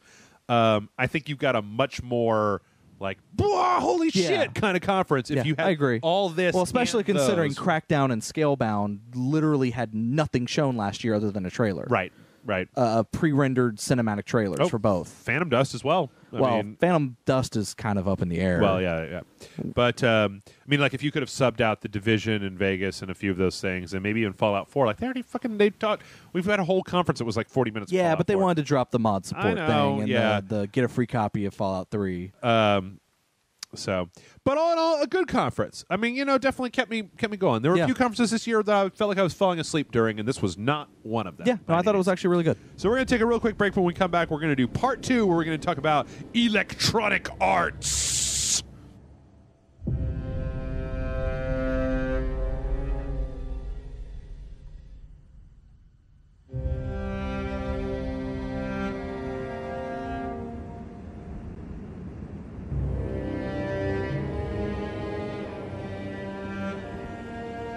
And we're back.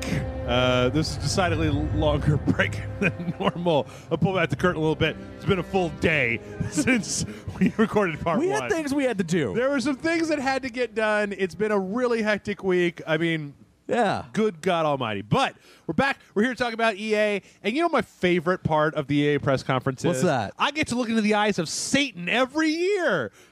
I don't know. I don't understand your fascination with calling Satan... Calling the CEO of EA Peter Satan. Moore, or what the fuck is? Or is it this guy that's Satan? Yeah, that guy's Satan. Okay, yeah. I don't know who Satan is. No, this guy. Okay. Is that Andrew Wilson? No, that's not Andrew Wilson. No. Whoever this guy is, I'm sorry, folks. Whoever this guy is who starts off the press briefing, like I don't know what it is between his hair and his suit and his like weird. He's got like dark circles around his eyes and stuff. He just looks like he wants your soul. He looks like he would eat your soul just right up. So. Let's see. Before we get into the specifics of EA, John, I want to ask your opinion. Was EA? A lot of people were saying EA was the worst of the briefings this year. No. No. Okay. No. We'll get to that later. It was Nintendo, wasn't it? No. No, surprisingly. That's just me trolling because I know you like Nintendo. Though Nintendo did some fuck ups, which we'll talk about later. Yeah, Nintendo was a little okay. Anyway, EA. So EA started off and instead of they started with probably what should have been their end of show game. Yeah. They kind of in fact I feel like a lot of conferences this year are starting with the they showstopper. started strong and then just kind of. Oh wait, this is past that. I'm sorry, we're watching the video at the same time. Yeah. Yeah, there we go.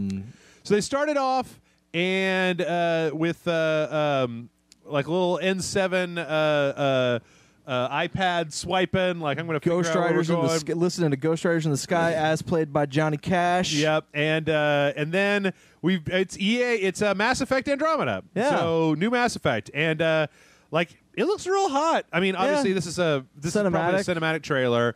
I mean, it's so hard these days to tell sometimes whether it's because it's possible that it could just be cleaned up in-game footage. Yeah. We're at a point now where you could totally do that. Well, I mean, there are trailers that say using in-game engine, which is an easy way of saying this is a cutscene, but it's using the engine. It just seems weird because there seems like there's a lot of very specific things in this trailer.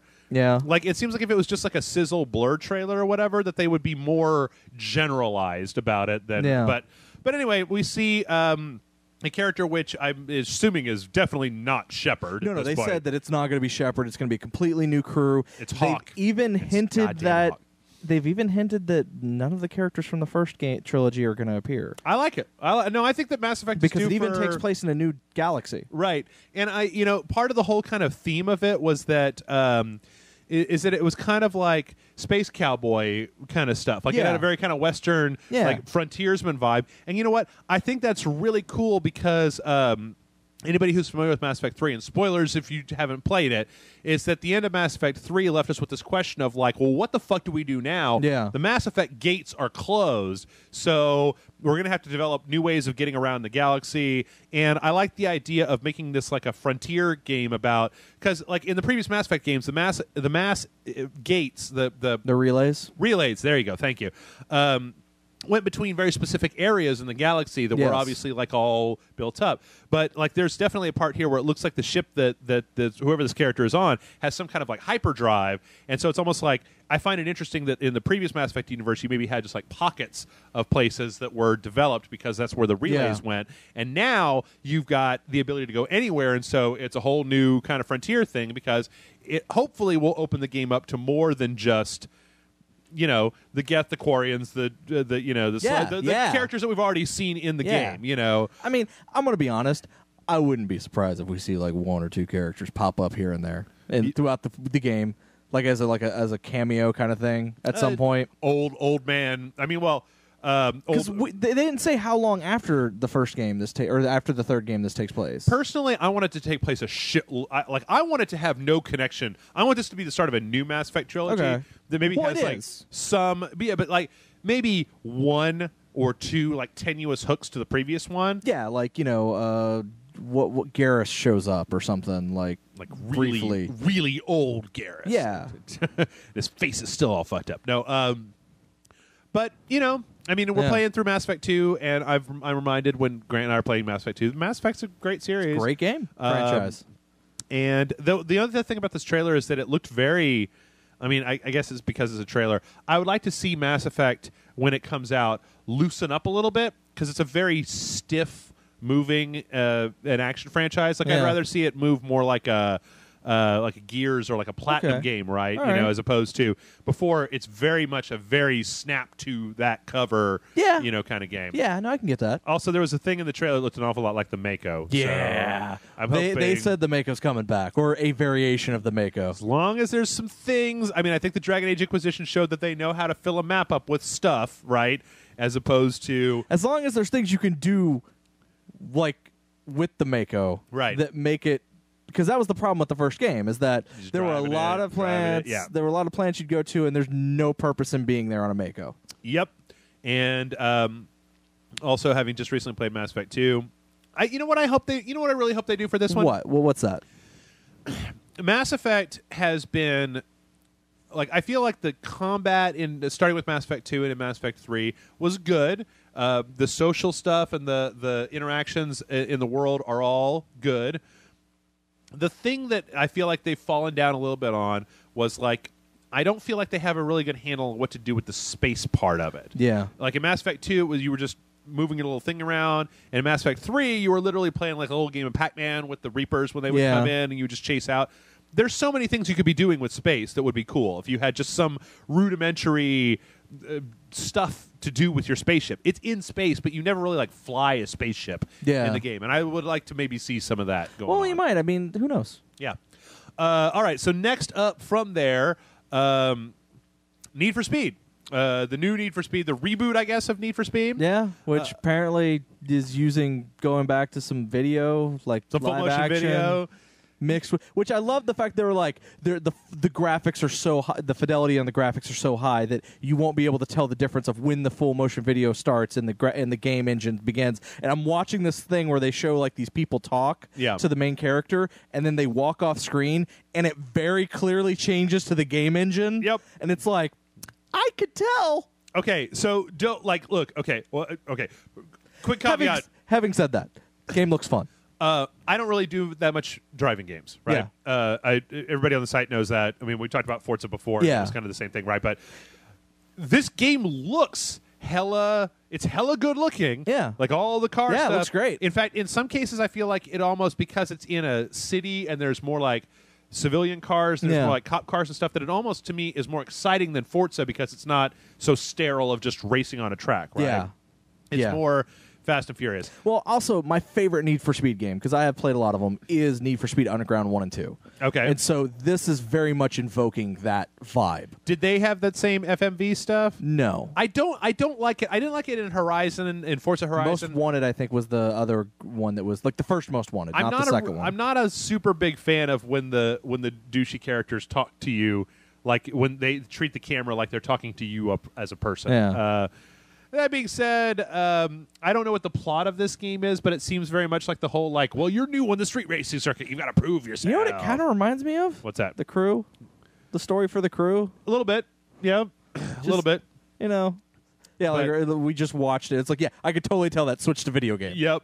So looks good though. Yeah, there's a shitload of customization on your cars and stuff. And then when it gets into the actual game,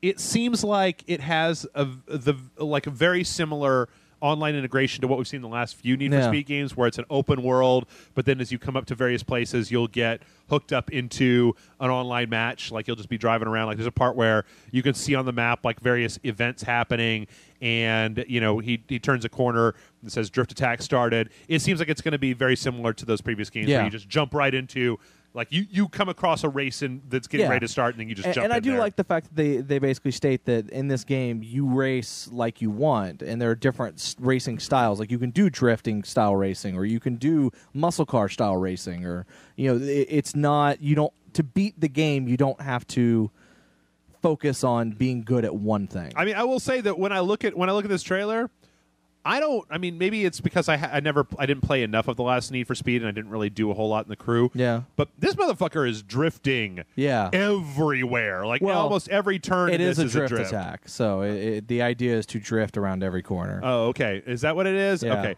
I was just amazed because whenever I try to drift in a racing game, it's garbage. It does not help when I try to drift in a game.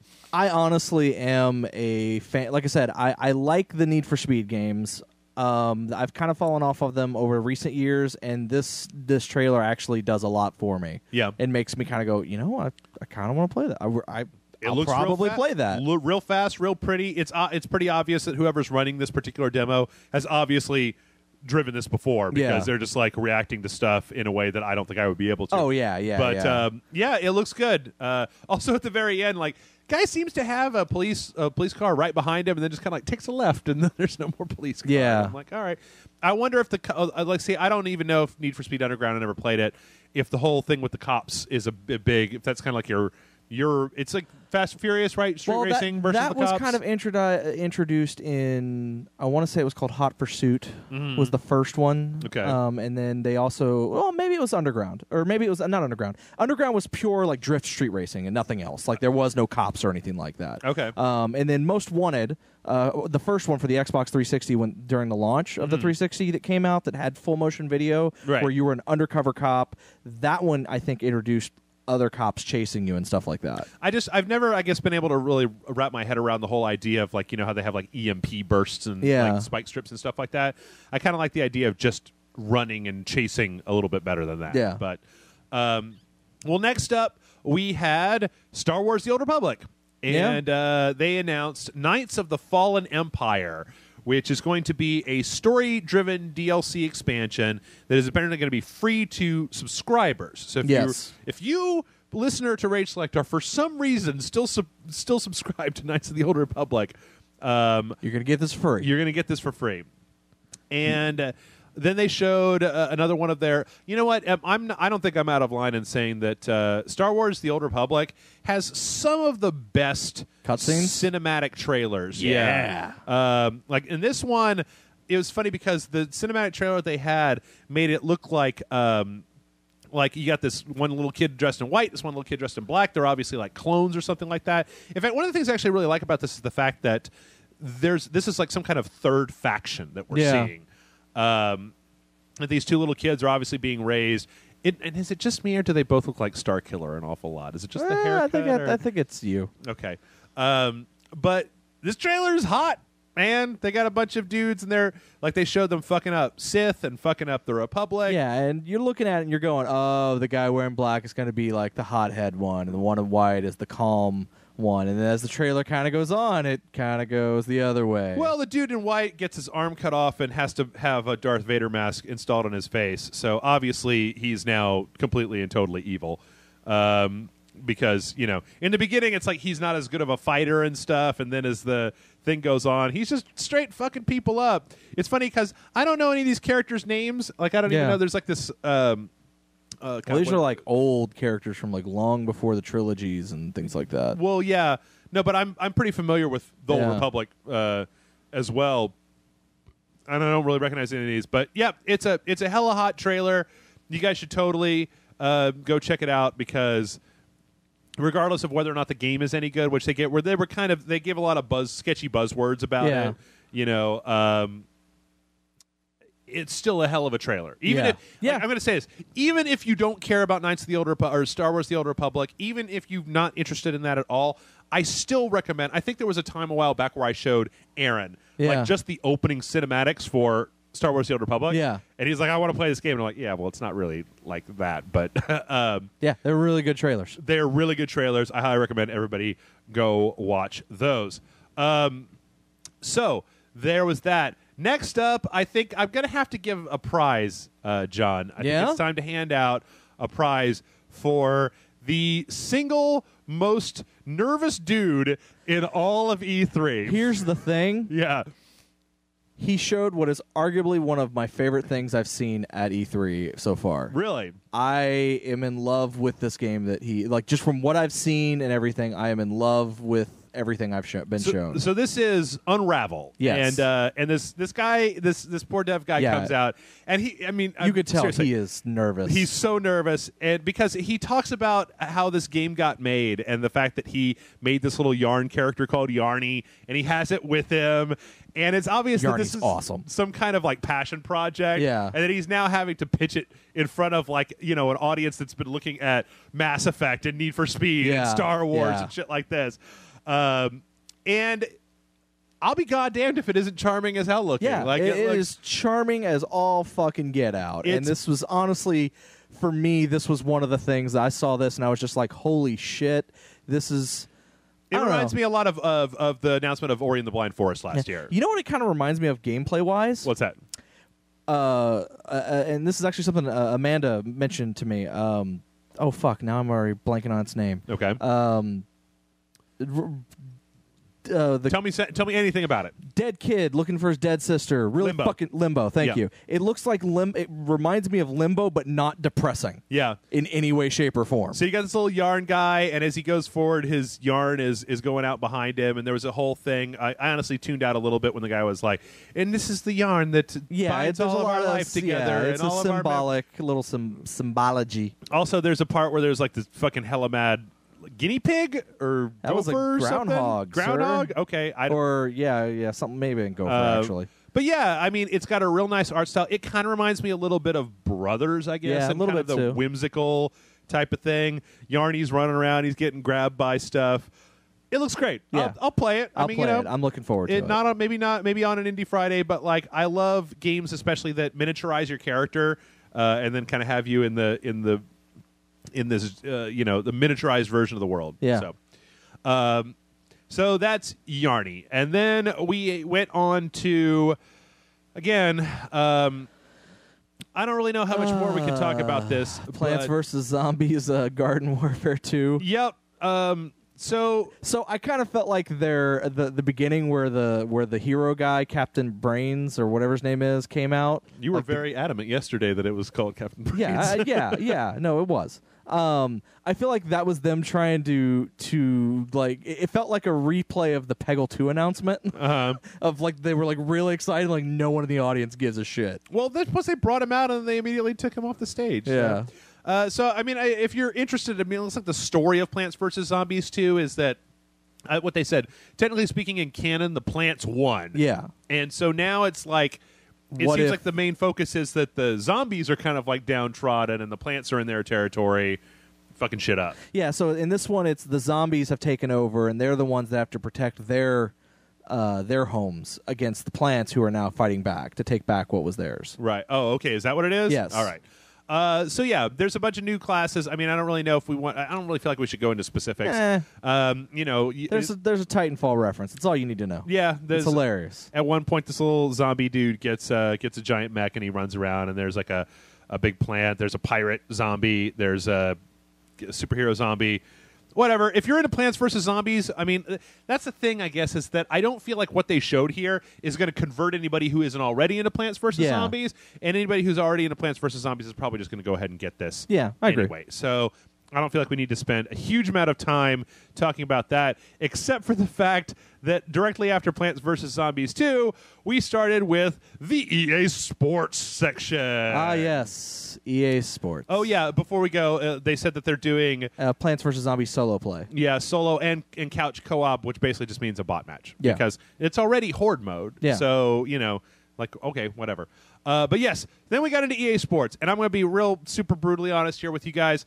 I didn't even write anything down. I started watching the EA Sports part, and it was like, I don't know enough about what happened last year in a lot of these games to be able to tell you what's new and exciting about. I will say, and this is something I'm gonna say, and I love our Rage Select fans to death. Yeah. I love them. They are the reason we're able to keep doing this. They're the reason for the season. But when EA is saying, "Hey, we're going to tell you about our sports stuff," guys, calm the fuck down, because everyone's like, oh god, move on, this sucks, worst conference ever because they're talking about sports for so goddamn long.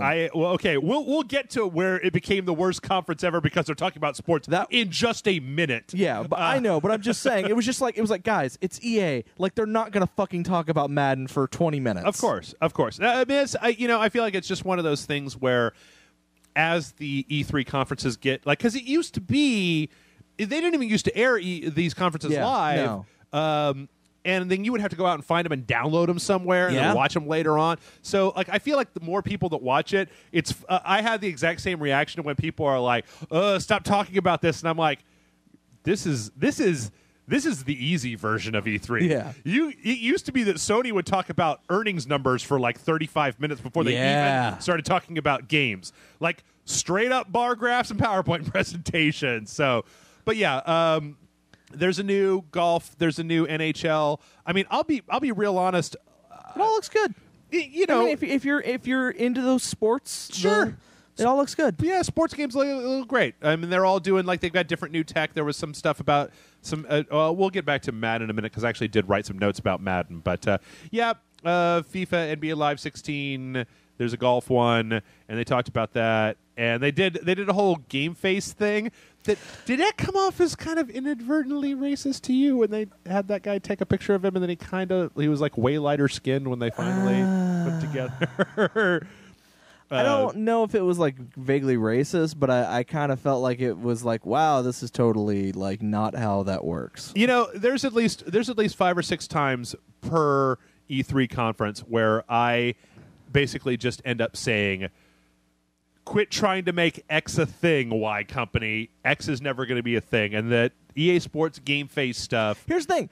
I think it should be a thing. You do? If they could get it to work right. Has it ever worked correctly? No. Okay. That's the problem, is that it's they always are it's going to work great. Right. And then they, at these press conferences, last year I think it was the same way, where they're here's this easy 3-step process. And then the game comes out, and it broken as all shit. The only thing that I like about this one is the fact that I don't think in previous years they've had it using the camera on your cell phone. True. Which meant that it was kind of relegated to connect people.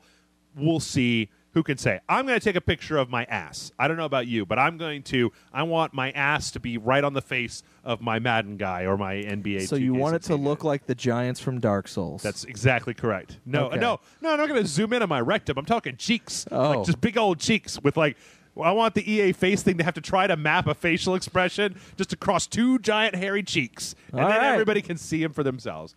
Next up, in another absolutely baffling move on EA's part, 2 full announcements about goddamn cell phone games. Yeah? The first of which really didn't have any thing. It was just Star Wars Galaxy of Heroes. It's a card game, and it's on your phone. Yeah, I tuned this out. I'm going to be honest. I tuned it out completely. And you know what? I'm gonna be real legit here for a second with you, John. You're going to be real legit? I'm gonna be real legit. Be too legit? No, I'm being too legit to quit? I'm not gonna quit. That's what I'm gonna say right now. I am not quitting snap. at all. All right, so check this shit out. When Bethesda spent 5 minutes talking about their mobile, put it on your cell phone, play it on your iPad game, I was at rapt fucking attention because it was a franchise that I was interested in, and they showed me something. This Star Wars CCG, I might play it, but I would appreciate it if you just showed me one thing, just one thing, instead of just a wallpaper screenshot of your horse shit. That's all I'm going to say. You can come out at E3 and you can show me a cell phone game, and I'm not necessarily going to roll my eyes, but this was not the one. And I'll tell you what was really not the one to make me not roll my eyes. Oh, the Minions? The Minions Paradise. Hey, Minions are hot shit right now. They got their own movie coming out soon. It's all crazy bananas. Okay, I'm gonna go through this real fast. A bunch of Minions are on a ship. They all got their own thing except for Phil. Phil's a total fuck up. Phil crashes the ship. Phil's a fucking. Phil's he's a wang, you guys. Don't trust Phil. Don't go to his parties. They're crap. Now you're on Worst an luck island. ever. All the minions are washing up, and you basically have to build a bunch of things in order to try to make them happy, because otherwise, I guess they're going to Lord of the Flies Phil. Yeah. They're going to cook Phil up into... Because Phil caused them to crash. Yeah, those Steve and Ritos ruined or whatever. their vacation. Yeah. Who gives a... okay. I don't really care about the minions, so I may be the wrong person to ask. If you're a parent who has kids who love Despicable Me and love the Minions, this is probably great. Okay, so I would like to take a moment before we move on to just recap that since this is the problem, this is why I ask about the EA conference being the worst, right? Because since Unravel, we've had Plants vs. Zombies Garden Warfare 2 that I could not really give two shits about. We've had all of the EA Sports announcements that I could not really give two shits about. We've had the Star Wars and Despicable Me phone games that I could not give two shits about. But if you put all the shits that I don't give about those together, they are nothing in comparison to Pele. And I have not seen anybody yet online who was like, oh yeah, Pele. Here's what I'll say.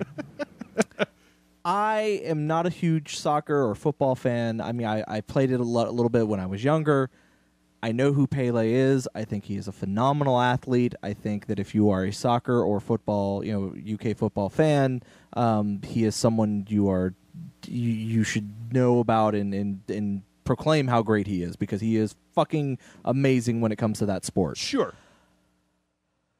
I am so glad I did not watch this live, because I skipped over that whole goddamn 10-minute long fucking interview that had nothing to do about a video game. When you were talking about people complaining, you should have seen the complaining. Because, I mean, like, they've done this. They like to do this. They do this from time to time where they trot somebody out, right, to talk to. Whether it's, But the weird thing is, I don't think this is the first time they've done it with Pele. I want to say they've done it like 2 or 3 other times. If they did, Wasn't there that one that was like a Harry Potter-like soccer game that was a Pele... They used Pele's, likeness and... My brain tends to fuck off pretty hard. It was basically like you're a soccer. wizard now, Pele? Well, it was just like it was like a soccer game, but done up like Quidditch. Like everything looked like a Harry Potter Quidditch, but it was soccer. Okay. And it was like everyone had like different, instead of teams, they were different houses of the school, and the headmaster was Pele. I don't know. Maybe I'm imagining this shit. I have literally no idea. I'm worried you're having a stroke. Actually, that's what I'm really worried about. But yeah, so EA, here's just a quick tip for the future. And you know what? Unless you're talking about one of the tentpole franchises, and you know what they are, like if you're doing Mass Effect or you're doing Battlefront or you're doing fucking Dragon Age or something like that, don't spend 10 minutes talking about anything, whether it's Minions or whatever. If it's 10 minutes of Star Wars, because I think they had a fair amount of Star Wars towards the end, we'll totally watch that. But the other thing is that he's not even talking about FIFA. Like, I'm getting ahead of myself, but they dragged poor Angela Bassett on stage to talk with her about Rainbow Six Siege, but she kept talking about Rainbow Six Siege, right? Yeah. Pele's telling a story, for fuck's sake. Yeah, they're asking him about his career and how his, question. They're not talking about how he's working with the developers or what he's, doing. They're kind of celebrating him, in a way, and that's where I think, and there's nothing wrong with that. Again, nothing. And there's absolutely nothing wrong with celebrating Pele, because again, he's a fucking phenomenal athlete. Yep. And it's just one of those things where I felt like it was a bad place to put that or to do that. Like, the conference was not like a conference where you're about to talk about FIFA, which, don't get me wrong, FIFA is one of their tentpole properties. I think FIFA is almost bigger than fucking Madden. Sure. At this point. Oh yeah, no, FIFA's incredibly big. But they didn't talk about FIFA at all. Like, you gotta touch on it somehow. Like, how is Pele involved in it? Well, we're watching the footage right now. After they stopped talking to Pele, they started showing motion capture and how this is the highest level of fidelity and blah, blah, blah, blah, and all the stuff they normally do with the sports games. That's all great. Yeah. I mean, going back to the thing, anyway. You're getting ahead of yourself. We were talking about Angela Bassett, right? In Ubisoft. like her thing, at least she was like, oh, this was my experience working with them on this. Right, exactly. Whereas he came out and goes, oh no, it's great. I think what they do is great. Now let's and then the interviewer was like, all right, well, let's move on to talking just about you and your career. Right. Yeah. And I don't get it. So I don't I don't want to and I don't want this to come off that, because there's probably going to be plenty of points during E3. In fact, there probably were points yesterday. I can't remember everything we talked about because I've literally recorded 16 things since then. But I don't want to come off and say I don't want to say that I don't like Pele. I mean, I think he seems like a nice guy, and I'm not really into soccer, so I can't make a judgment call. Yeah. What I'm saying is that if you were literally to put anything that is not one of the top 10 games that people are interested in at E3 for 10 minutes on stage, I'm going to get bored. Again, to skip forward, I feel almost identical about when Jason Derulo came out to do an entire show on Ubisoft's conference. Yeah. Just, okay. Yeah. So anyway, FIFA.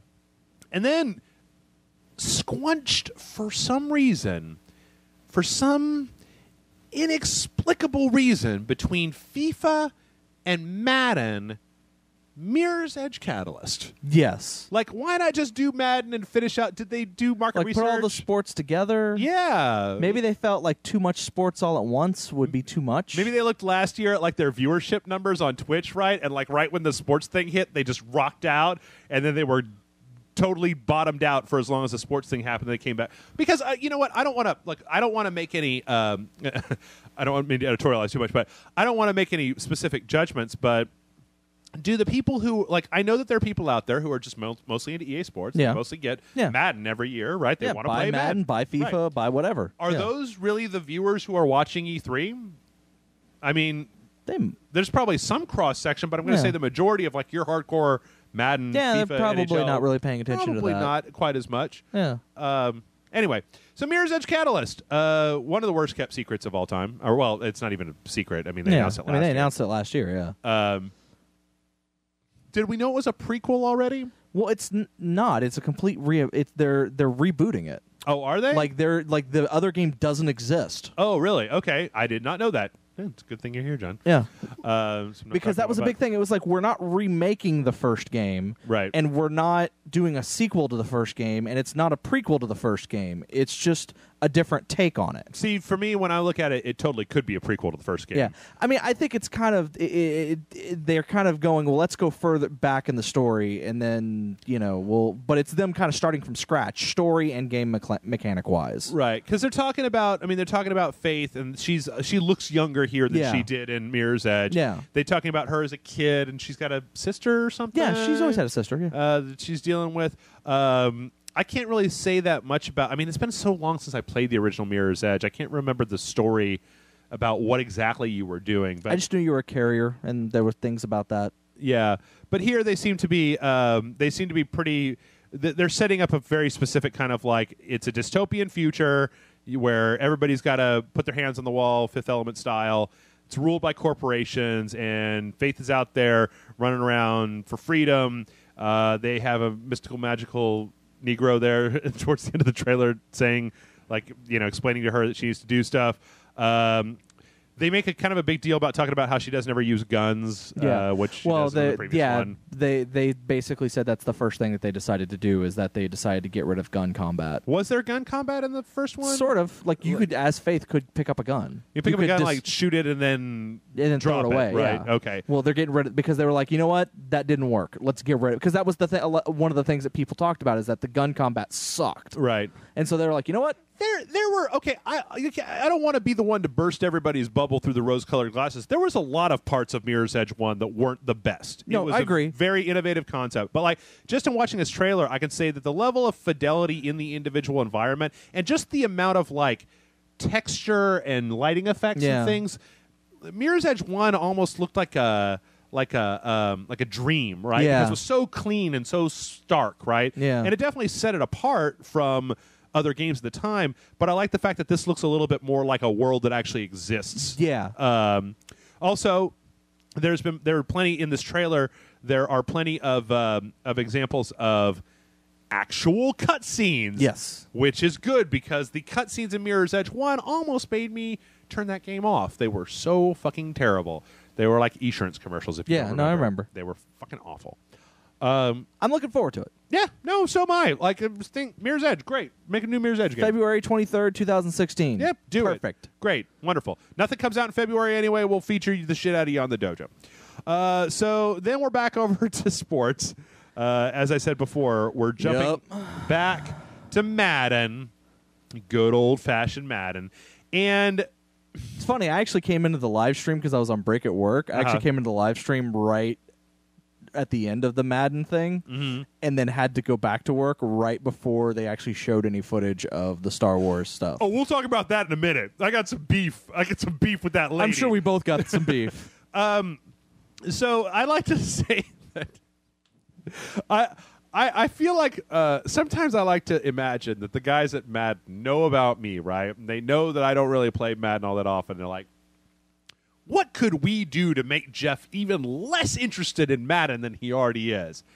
And there's a young new hotshot. He's just come up there and he's like, what if we put fantasy football inside of our football game? And they're like, oh, yeah, Jeff won't give a shit about that. Guess what? I don't give a shit about it. I figured. It was pretty obvious. I don't, I don't really even understand fantasy football. I almost feel like I should play it at some point just so that I understand what's going on. I mean, I understand there are very few orcs, but they did show some stuff with Madden where they showed there's going to be some different types of catches, different kind of pass catches. Yeah. You can do kind of more of aggressive catch. You can do more of a... Each year they kind of seem to focus on one mechanic to revamp.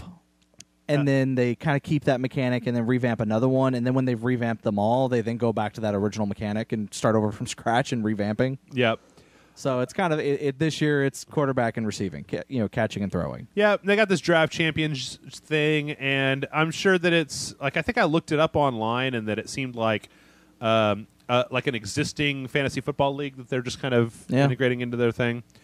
And so, with all of that, then Peter Moore came out, and I don't remember what he was talking about because I didn't notate it down. It might have been just how good EA is or something. But there was a lot of that. Yeah. Then this lady comes out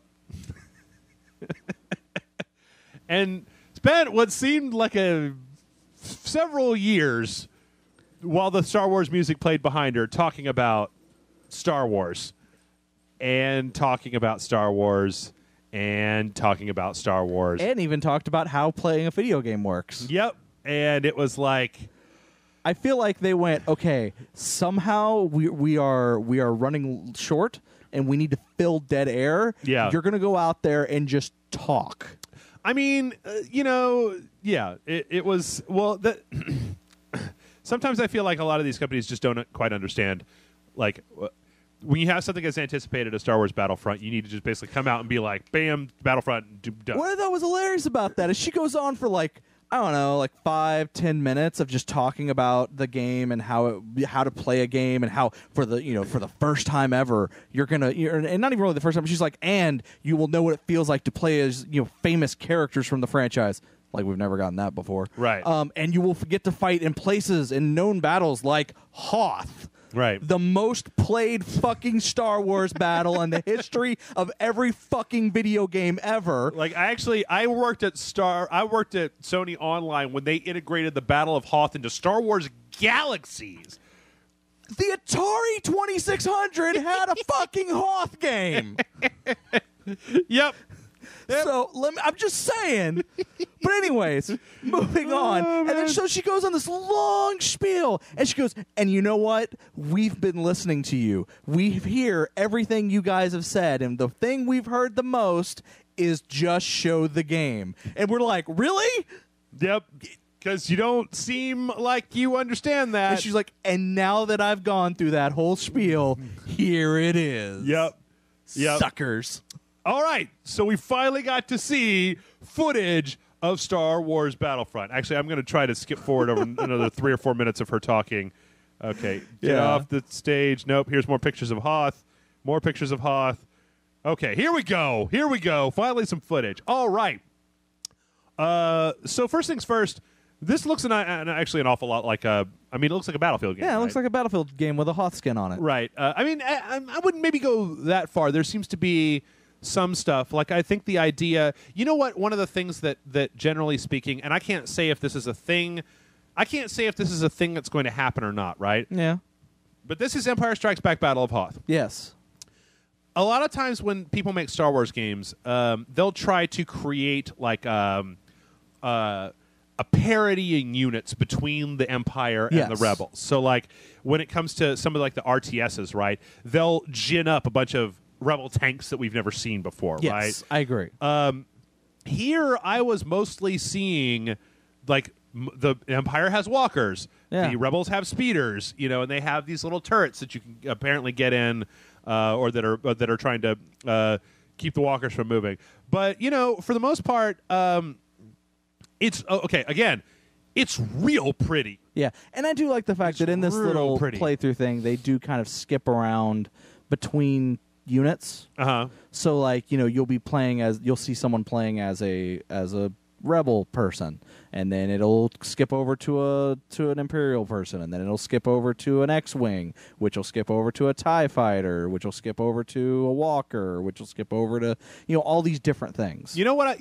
Actually, now that I'm watching this, because I don't think that I've actually sat through this. I think that when I was parsing the EA conference, I kind of stopped at this point because I wanted to just watch it again. Yeah. One thing that I'm noticing, and I can't say whether this is going to be a thing in the game, but if it is, it's something that I would really appreciate, is that the character that we're watching seems to have a little bit more survivability than I get out of a standard Battlefield game. Yeah. Like Battlefield tends to just be like, you're dead, you're dead, kind of thing. And if they can make it so there's a little bit more actual fighting, that's great. Here we've got, we're actually looking right now at a part where it looks like, do you think that they're driving this walker, or is that it's driving itself and you're just manning the turret on it? Probably driving itself and you're manning the turret. That's what it seems like to me. But yeah, we got some orbital strikes. We got the, again, Like I think that it's probably at most is that you probably have two buttons, one for forward and one for back, and you're controlling if it moves forward or not. But as far as where it walks, like it's on a track. because the thing is that I would love for it to be free roaming, because then you're going to end up with a match where somebody's got like got it parked in a really shitty, stupid, fucked up position, like 45-degree angle on the side of a mountain or something. Yeah. or it's on top of the base where it really shouldn't be. And so we've got tow cables. That's happening. Yeah. A lot more AT-STs than I remember from the actual Battle of Hoth. Looks like you can take down. It's interesting. It's a more, I think, directed scenario than what you normally see at a Battlefield, right? Yes. Because Battlefield at this point has become so big and so full of like different ways of doing things that I have to wonder. Like, there's definitely, the whole fact that we're seeing TIE fighters here in this footage, dogfighting with X-wings over the Battle of Hoth. Yeah. Well, fuck, man, we never saw that in the movies. No. I like also when you look at this on the HUD, it looks like almost everything between the troopers seem to have like 3 carts, almost like they could equip a loadout, which would make a lot of sense, right? These over here. Yeah. It looks like almost everybody in this has access. In fact, everybody in almost every piece of footage that I've seen has had access to a jetpack, it seems like, which is kind of cool. It gives you a lot more mobility. So, all in all, it looks really, really fun. Yeah, I agree. There is one thing that I've been curious about. They've said, I know some people that haven't been super happy with it, with Battlefront, because they said that they've announced 4 planets, right, with multiple battlefields on each planet. Well, we already know Hoth, right? We know Endor, and we know Tatooine. Yeah. So we actually already know what the 4th one is too. Is it the Mushroom World, right? They said it's a world. It's a planet from the new trilogy. Oh, okay. Or from the new movie. Okay. Well, and then we skipped over it, but then at the end of the trailer, we've got basically Darth Vader, Luke Skywalker, and I guess someone gets to take control of those characters. Yeah. See, did you never play Battlefront 2? In Battlefront 2, it's like if you had a kill streak or whatever, and you got up high enough, I think it was a kill streak of that, or it just rotated, and then when somebody died, one person could become those characters, and they were like super powerful. They could deflect laser blasts from the standard troops and use force powers and stuff like that. That's very clearly not Luke from the Battle of Hoth. Well, obviously not. Obviously not. I know a lot of people were very upset with the fact that he was wearing his Return of the Jedi uniform. It was like, all right, guys, come on. Like, there were, if the thing is that I don't want to play the Battle of Hoth and have it go down just the same way as it did in the movie. Yeah, because that means whoever's on the rebel side is going to lose. Yeah, every single fucking time the rebels are going to lose. It's going to be shitty. I want the rebels to be able to win the Battle of Hoth, and then if that happens, well, shit. So yeah, it looks real good. And do we have this? This is next year, right? This is not this year. This is coming out. Is it this year? Or is it It's coming out next year? around the same time as the movie. Which is next year. Is it next year? Oh no, It's December. Christmas this year. Oh, okay. Yeah, this is coming out this year. Okay. Cool. Well, great. I think it looks fantastic. I'd like to get my hands on it. I'd like to see kind of just how long I'm able to play it. I mean, my big thing is it's multiplayer only, which that's not a bad thing. It's just it's not a thing that interests me. Yeah. Like that's the thing. It's like I'm not a multiplayer only kind of guy. Well, you know that they're actually. I mean, we got to wait till we get over to the Sony to get their specific take on it. But there is like solo versus bots in a few different scenarios, and co-op. You can play online co-op as well. True. As opposed to just adversarial, which I thought was actually really interesting when we get over to those announcements. Yeah, I don't know. Sometimes games like this will totally. But you know what? You and I don't have to worry about this. No. All I have to do is buy a copy of this, throw it at Jason's face, and then come back in a week and be like, so, and then he'll just start talking and he won't ever stop. Sure. Because this is Jason Murphy crack. Yes. The way that Dark Souls 3 is Jeff Crack, this is Jason Murphy's wet dream. It's a Battlefield game with Star Wars. And that was it. Right? I mean, that was what they ended on. Yeah, I think so. EA press conference this year, a bunch of stuff. And that was that's it. actually going to be the end of our day one thing. I actually feel really bad because I feel like we talked about Microsoft for like 2 hours and we talked about EA for 45 minutes. No, that's cool, man. But EA, they just didn't have as much. I mean, Yeah. like they didn't have as much. They had a more, and it's less so than other companies, but they had a more kind of felt a little bit more traditional. Well, I get the thing is that they didn't have any. Okay, I mean, they showed a lot of stuff in other conferences too, but in both Sony and Microsoft. But by the time that this came out, outside of Minions Paradise, Star Wars CCG, and maybe the announcement of the expansion for Old Republic, I think we already knew about all this stuff. True. Like we knew about Mass Effect, we knew about Battlefront. I think we knew about Need for Speed. We knew about Mass Effect, but all we knew about it is that there was a bunch of footage of developers working on a new Mass Effect game. Yeah, at the same time, So the fact that we actually got footage, I'm excited for. No, but see, that's the thing is that all we've done is upgraded from a bunch of people talking about Mass Effect to a Blur trailer, which could literally be for the worst game of all time. True. So I have no idea to say one way or the other about. I mean, that trailer looks good. Who can say about the game? It would be like judging the Old Republic expansion based on the fucking CGI trailer that they had. That is very true. But yeah, just not very many Gee Whiz, oh wow, like not very many reveals, I guess. Yeah. And that's the thing is that I like my E3 to have a lot of reveals in it, and EA didn't really reveal anything that I didn't either A, not care about, or B, already kind of knew about. I feel like, and since that we're still talking about the whole day as a whole, I mean, as far as Microsoft and EA, I do feel like that Microsoft, and I think we talked about it earlier, did have some of those. Absolutely. Yeah, and I think they that's had great. a ton of them. Yeah. And I can say, we'll talk about it later, but Sony had the same way. They had some reveals. So I think, I don't think this was the worst. I mean, I still don't think this is the worst press conference. No, I'm looking back at my notes. I mean, like, here's Microsoft, Recore, Xbox One compatibility, the new controller, Fallout 4 mod support. Let's see, they put Dark Souls 3, but we already knew about that. Gigantic, right? Like there was just, they had stuff. They had the Ash and all that Ash and Beyond Eyes, that kind of stuff. They just had stuff, that new Rare game. Like they were announcing things that we didn't already know about, and that's where I feel the weakness in EA's conferences, because most of the shit that was here we already knew about. So if it was a battle between these two, I give it to Microsoft, even though EA had some stuff. Actually, now that I think about it, third time, if they would have just shown Mass Effect and Battlefront and then dropped the mic and walked off stage, I would have been just as happy. Where was that? Where was that Criterion game? Where was that? Which one? Last year when they were doing all the developer interview things. Okay. And Criterion had a game where it was like you're flying and then you're racing and then you're going from like, like a wingsuit to a dune buggy, and then this thing. I thought that game sounded really cool, right? Yeah. Whatever happened to that? And I'm also kind of surprised that we didn't see. I mean, I know that Dragon Age has had some DLC expansions, but they haven't. They're not continuing to pimp out Dragon Age, considering EA. It's also very telling that EA didn't talk about Battlefield at all. I also thought it was interesting that they talked about EA Access at the Microsoft conference, but didn't bring it up at their conference. Which, mind you, it's a service that's only available on Microsoft's console, so that could be why. Yeah. But I feel like that they, I don't know. This I feel is the like place. You got a big captive audience. There's no other conferences for people to watch. Yeah. Throw a little bit our way. I'm trying to think of if there was any other thing last year where they did the studio tour stuff.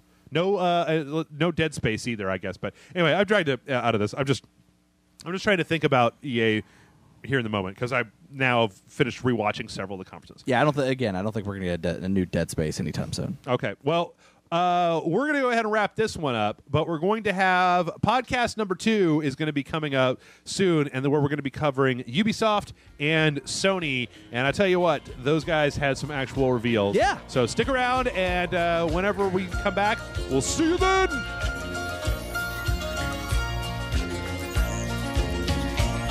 An old cowboy went riding out one dark and windy day. Up on a ridge he rested as he went along.